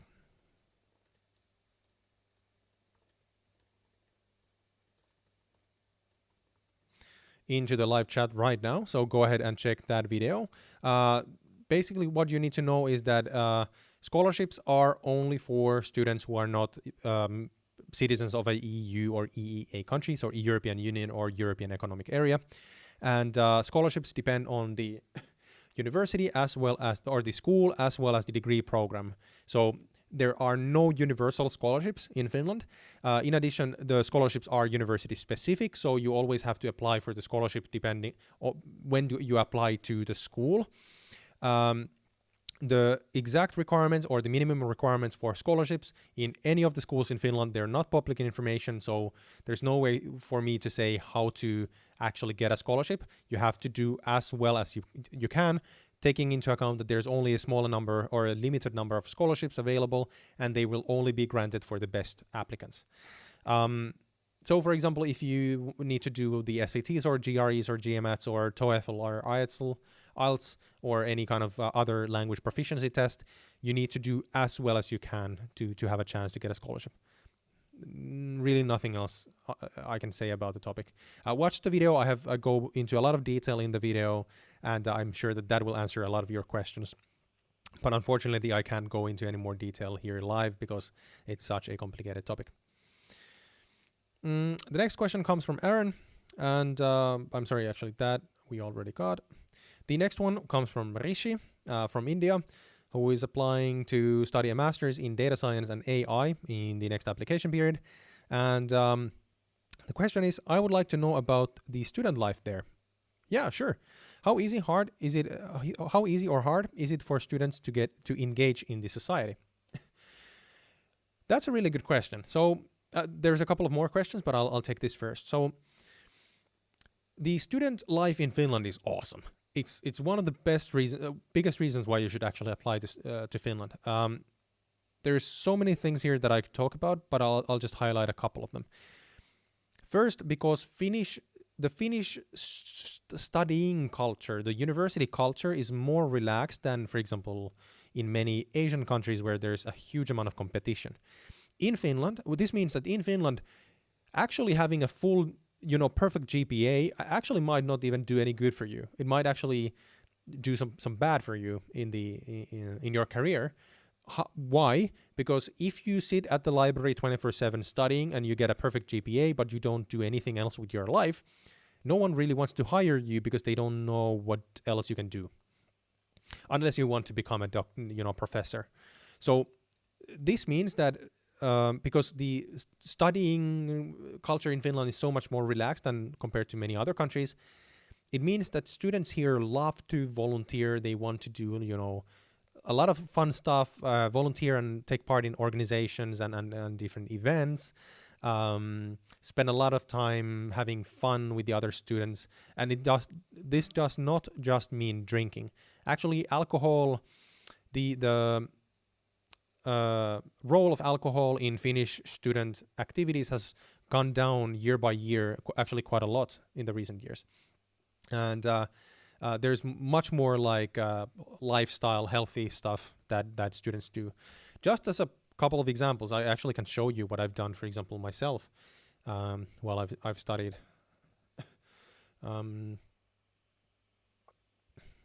Just a moment.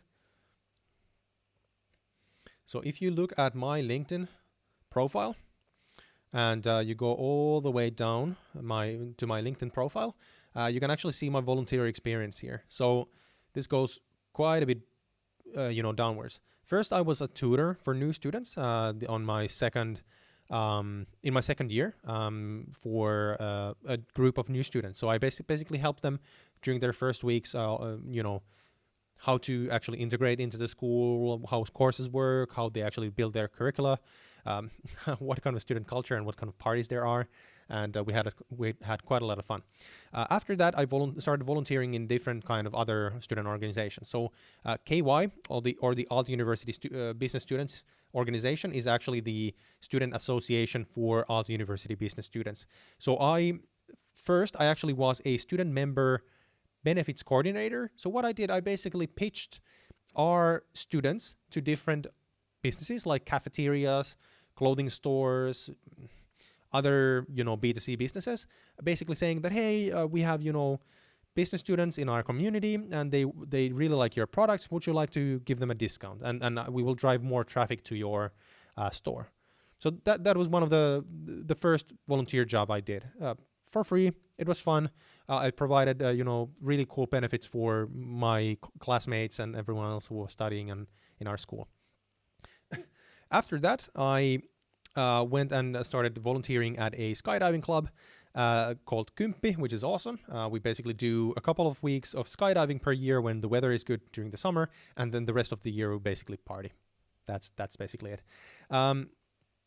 And I was as the chairman of the board, as well as the head of corporate relations for during the 3-year period that I volunteered there. So I chaired the organization for a couple of years, and then I took care of the corporate relations. So for example, we had different corporate events where we had companies come and introduce themselves to our members and at the event and trying to hire new people. And I took care of that, which meant that I was constantly in contact with different company representatives, which actually was really, really nice for my career because I started getting recommendations from different people after these kind of volunteer jobs. Then I actually was a co-founder of a adventure sports club called Adventure, which basically does different kind of adventure sports, multi-sports. Yevgenia, actually marathons, yes, as well.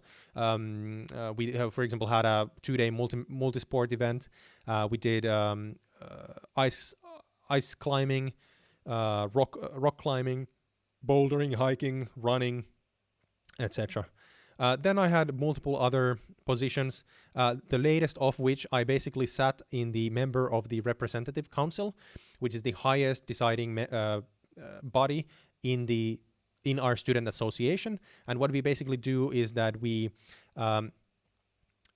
confirmed the annual strategy and the budget, which actually the student association budget was in the hundreds of thousands of euros. So we were in charge as students of a lot of money. Then in addition, we established some permanent positions. So I got to know how recruitment works. We basically chose a chairperson for the board of directors as other board members, and so on. So basically, this was a practice round of how do company boards work. So now I basically know how, like, the board of Nokia or a big corporation works in practice. So you can actually get a lot of really interesting real life experience and skills by volunteering, because these kind of jobs you would never be able to get in a company as a student. So I definitely recommend that you look into different volunteering opportunities in your school, because those are awesome. And then how easy or hard is it for students, international students, to engage in the society? I would actually say that as a student, it's actually quite easy, because you engage through your student community and through other students, so you're actually able to integrate into the society really quickly. Then the question, what's the perception of Finns towards students? Everyone loves students. Students are fun. Because everyone basically thinks about their own student life, which was awesome. Being a student is the best time of your life, so everyone is fine with students. And everyone knows that students just want to have fun, so there's no problem there. And then the last question, is there any discrimination? In my experience, no. Of course, there is always some, but there's no systematic or no systematic discrimination.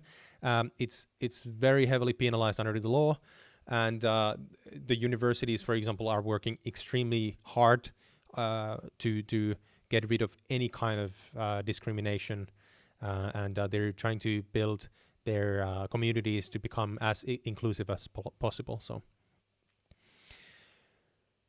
I would absolutely not be worried about discrimination. So in Finland, we're actually really international, especially when you come to the capital region. Orange Machine asking, how do you actually study and have social life to do all that volunteering? Well, most of my social life was actually through those volunteering jobs, because there's a lot of other really awesome people there who are students as well. And how do you study? That's a good question. I've taken quite a long time for myself to graduate, so I don't recommend overdoing it, because then that will impact your graduation. Anyways, the next question comes from Z from India, who has not yet decided whether or not he wants to study in Finland, but is interested in doing a bachelor's in nursing. And the question is, there's two questions. Number one, is it possible to complete 3.5 year or 3 or 4 year bachelor's in two or less? No, it's not. It is not possible. First of all, that's way too much work for you. Second of all, in a bachelor's of nursing, you have to complete courses in a specific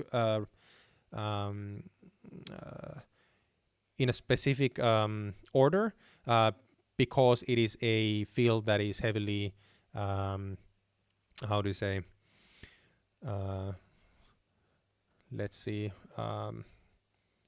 it's a heavily regulated field, so no, you're not able to just take every course at the same time. Second of all, you're not able to do that, absolutely not, without burning out and actually completely just dying. And then universities of applied sciences, where you actually learn nursing, they have a bit more strict curriculum, so they will not actually allow you to do your degree that fast. Plus, you will have mandatory internships, etc., which you're not allowed to do before you have done certain courses, and you have to do those internships at a very specific time of year. So No, you're not going to able to half the time. No way. Second, is this also possible in other countries like Canada? No idea. I'm only familiar with the Finnish system. Here, it's not possible. The next question comes from Rash Turai, again, also from India. And he's interested in applying to Aalto University to do a bachelor's in computer sciences. And the question is, hi, since most of the jobs are full-time in Finland, is it possible to get a part-time job as a programmer? And approximately how much can we earn? Yeah, definitely it's possible to get a part-time job as a software developer. This is maybe the best field in Finland to actually get a part-time job in because there's such a high demand. Again, taking into account that you have to know what you're doing to get hired. How much you can do? How much you can earn? No idea. Depends on your experience, your speciality, and the company. It can go anywhere from anywhere to anywhere. So absolutely no way for me to say, because I would need to know what kind of a specific job you would like to do. And it's not enough to say that you're like a front-end developer, because even that is not clear enough. You would need to say that you're doing specific technologies in a specific company with a certain amount of years of experience. So no way to say, unfortunately. And there's very small amount of there's very little statistics about this online. So unfortunately, it's really hard to find information.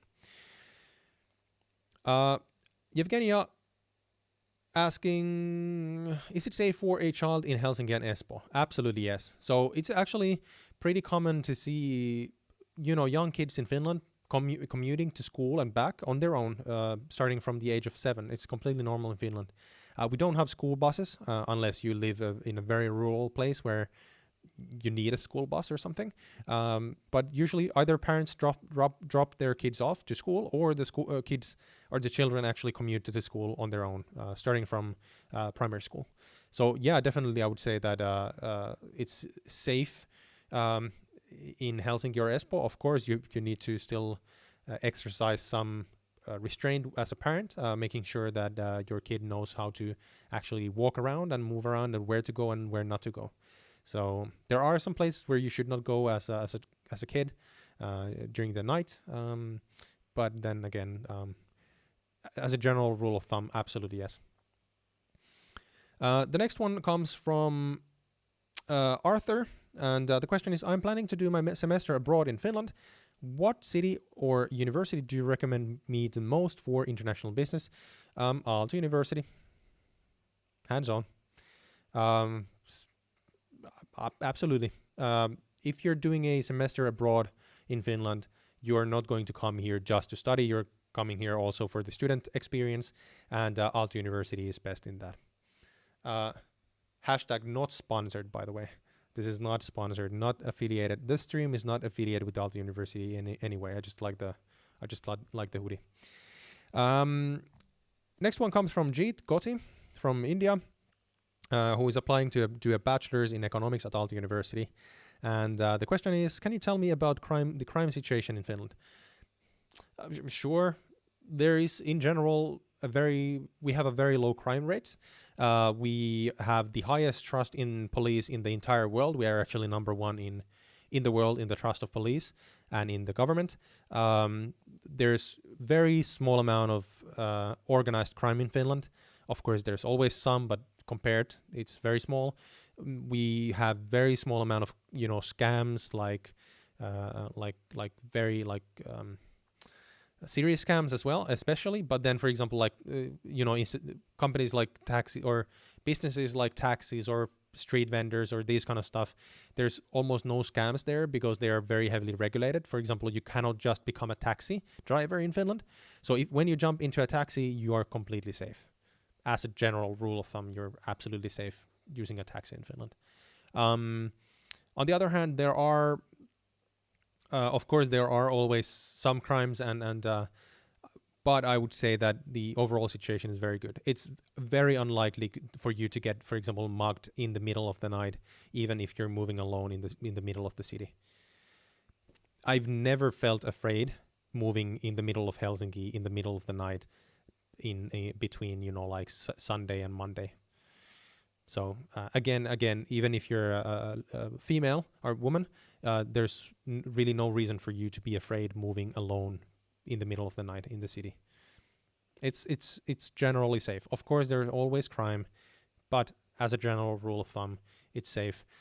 And for example, in Helsinki, there are a couple of places where you should not go in the middle of the night in the dark.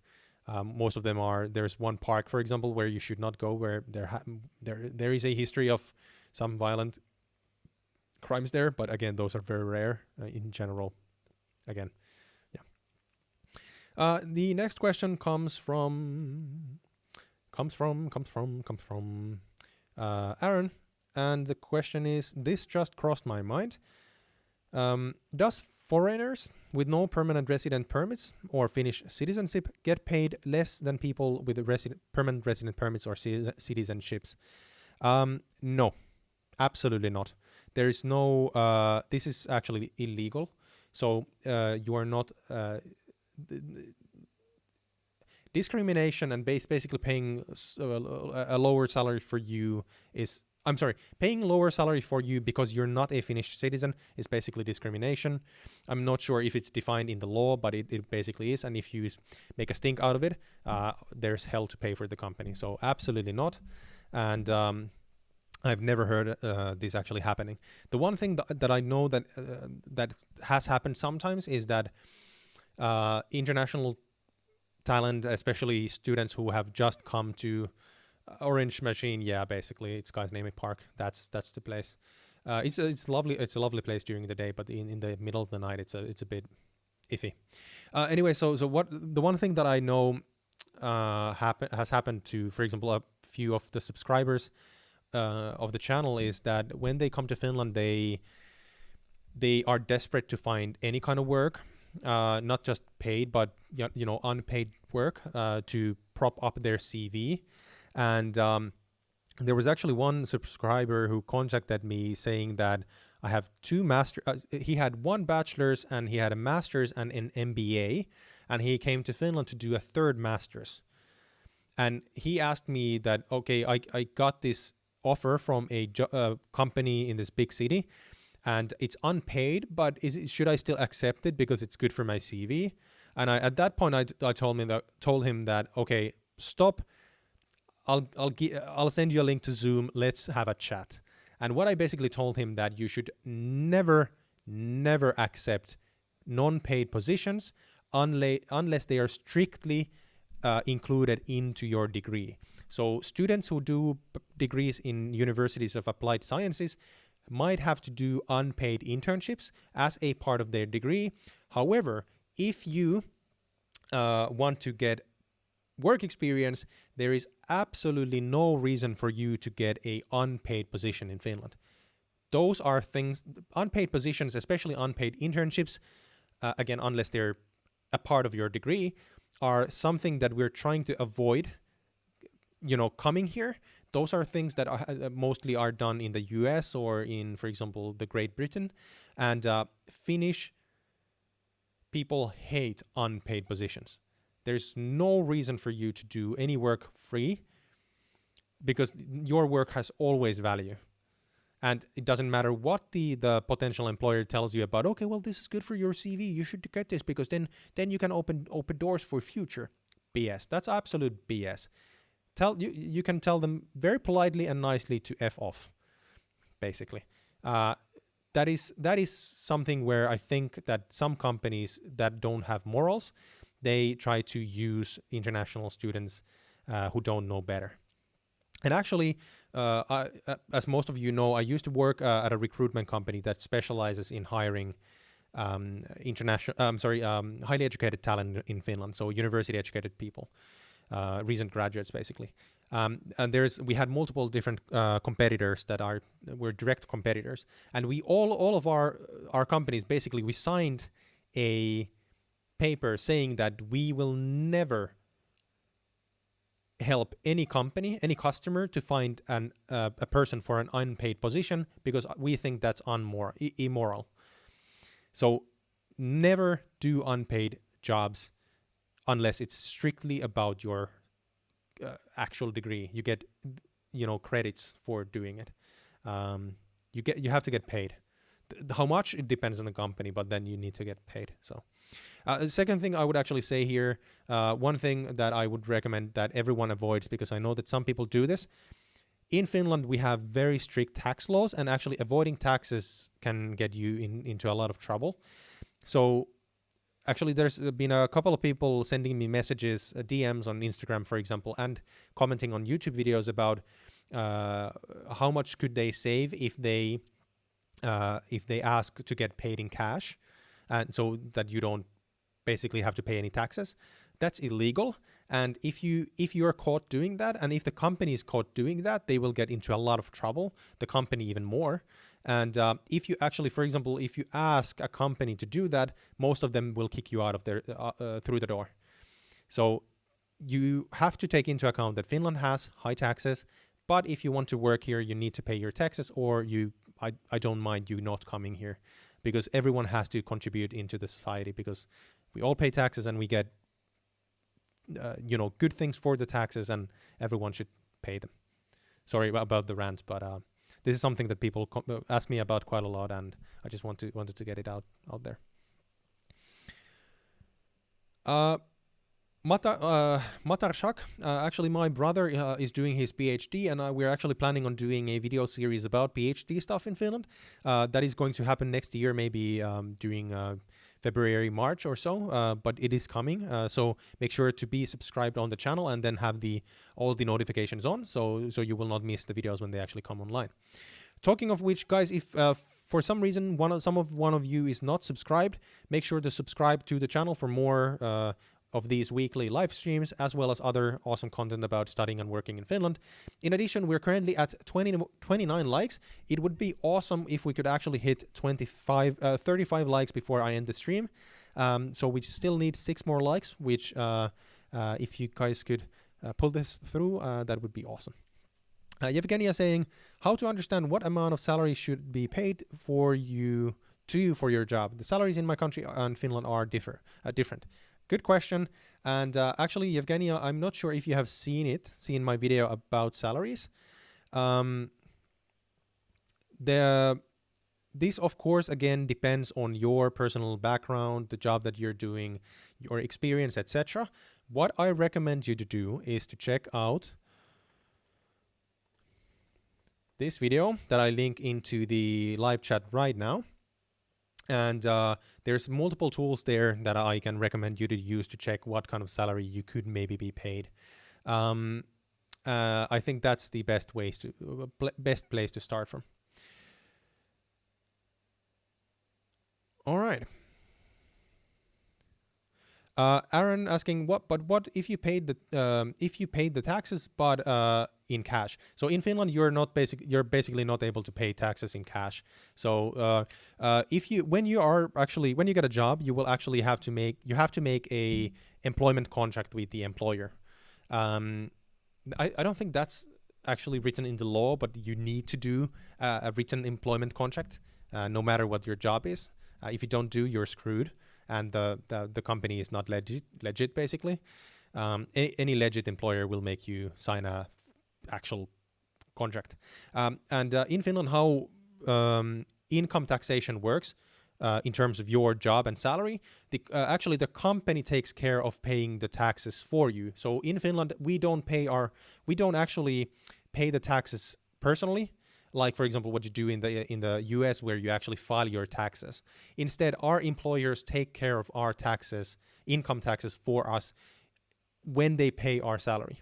So you don't have to take care of that. The employer will do it. No one sends any cash to the tax administration. Matar Shak saying also, employers must also pay tax too. That's true. Yeah, that's true as well. All right. The next question comes from Scarlett. Actually, just a suggestion. Could you include future videos of study techniques, or how students studying there, or how students actually study in Finland, especially considering that everything is much more relaxed and no one will control your study hours. Yeah, that's a really good suggestion. There's actually a reason why I don't really touch on this topic, and it's simply because I'm really bad at studying. My studying techniques are really bad, and I've actually had to pay a really high price for that.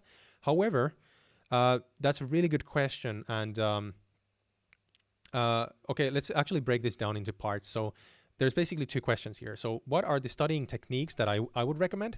And then what are the studying techniques that I would recommend, especially considering that the studying culture is a bit more relaxed. So the studying culture, the relaxed studying culture and university culture actually does not necessarily have anything to do with the studying techniques that you should use. Actually, it doesn't have anything to do with them. You should still use the normal good studying techniques to actually learn stuff.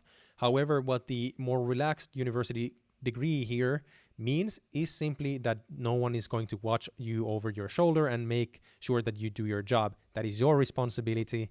But that also means that you don't necessarily have to aim for the best GPA, because again, that might not necessarily actually do you any good, or depends on what you want to do with your career. So the thing is, how I would summarize the university culture and studying culture in Finland is that we don't have to sit in the library 24/7 stressing about your GPA. That's the thing. Students in Finland are expected to also have fun and actually get to know other people, get to integrate into the society, etc. So it's not all about the actual courses and exams, etc. However, now that you asked about this, what I really recommend you to do is, there's two channels that I really recommend you to check out. First of all, I recommend that you check out the YouTube channel from Ali Abdal. Ali is as it says here, Ali is a Cambridge University medicine graduate, now working as a junior doctor in the UK's National Health Service, NHS. And Ali is excellent in studying techniques, and he has some really, really darn good videos about studying techniques, and specifically how he ranked first at Cambridge. So I really recommend that you check him out. The second guy I really recommend you to check out is Thomas Frank, who also has a lot of really, really good videos about studying techniques, and specifically note making and learning techniques. And these two channels I do recommend personally. I've learned so much from Ali and Thomas, and they're really cool people. And if you use their techniques, you should be golden. At least do better than I did, because I'm really bad at I used to be really bad at different studying techniques.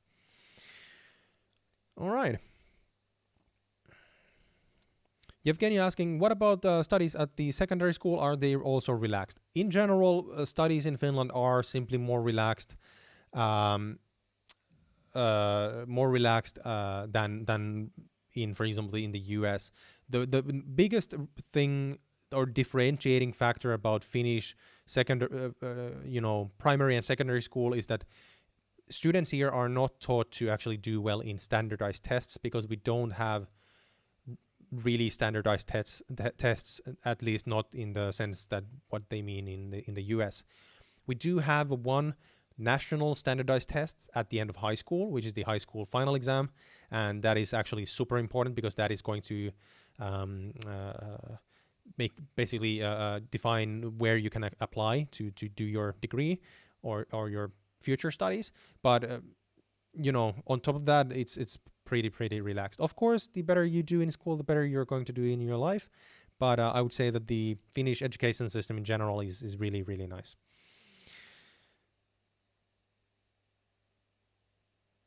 Aaron, actually, I did not see the question about about cash. Right. So actually, this is a really good point. So Aaron saying that, sorry, I'm bothering you with those cash questions. No problem. Keep them coming. But it's because the reason that no one here really uses credit cards. That's actually a good point, and I actually want to say a couple of words about this. When you come to Finland, you really need to get yourself a debit or credit card. I would recommend getting a debit card. There's no reason for you to get a credit card unless you want to travel around the world. debit cards are super normal in Finland, and they work really well. And you don't want to get max your credit card. There's no point. So in Finland, it is actually more normal to use a card than cash. The use of cash is reducing all the time. And for example, in many university campus cafeterias, you actually no longer can even pay with cash. And most of them are either just with card or contactless payment with your phone or your watch. So this is something that you need to know. And there's actually a kind of an inside joke that is kind of true, not true really, but kind of true, is that in Finland, even the beggars have, card machines. Because there was this one guy a few years ago who was begging on the street, and they were apparently trying to make it into a meme. And when he would ask for money, people would naturally always say that, sorry, I'm not carrying any cash. And then he pulled out a credit card reading machine and said, no, that's fine. I can actually take a card as well. And, that became a joke. But in a sense, that's also true, because paying with cash is less and less common, and paying with a card, debit or credit, or with contactless payments, those are the most common ways to actually pay here. And especially currently with the COVID situation, most businesses actually prefer you to pay with card or contactless, because the clerks don't want to handle the cash. Putkis 0132 saying, lukekaa kirja, pelkään, mutta en pakene. Kiitos paljon. Let's see.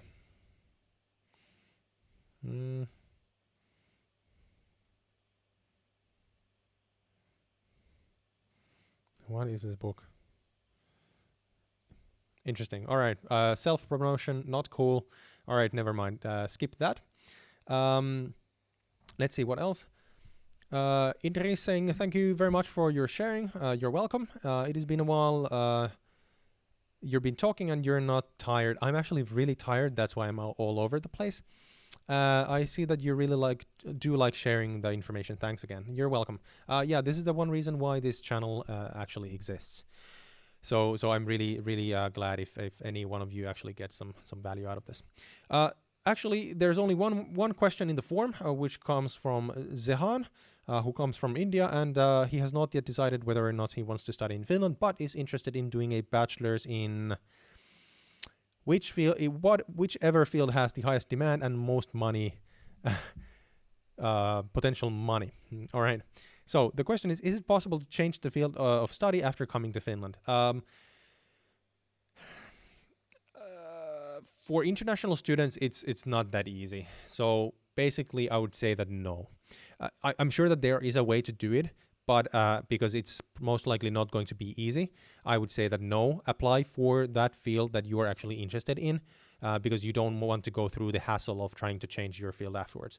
Like changing fields completely, like from business to computer sciences, that's not possible at all. Absolutely not. But for example, changing from like marketing to finance within the same business school, that might be possible. Not sure how it works, but changing your field entirely, that's not possible. Not even for Finnish students. So then second question, what is the most in-demand job in Finland? Impossible to say.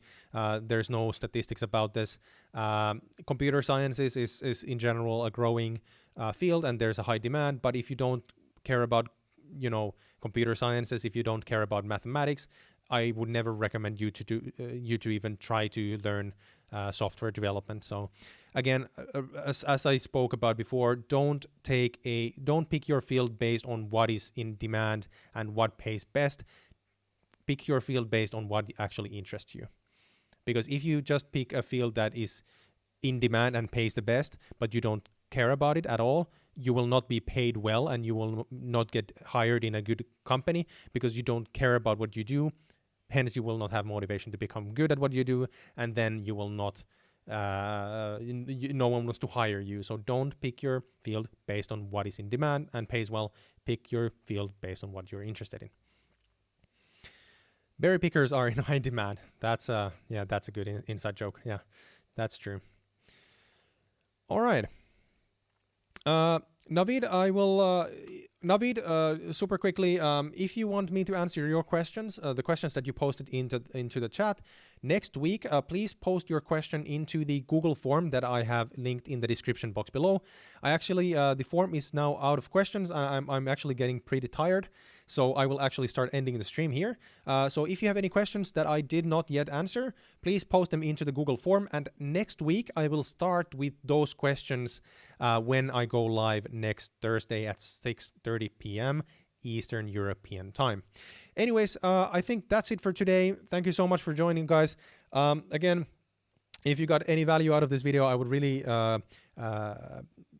thank you if you could actually hit the like button so that we could get to 35 likes.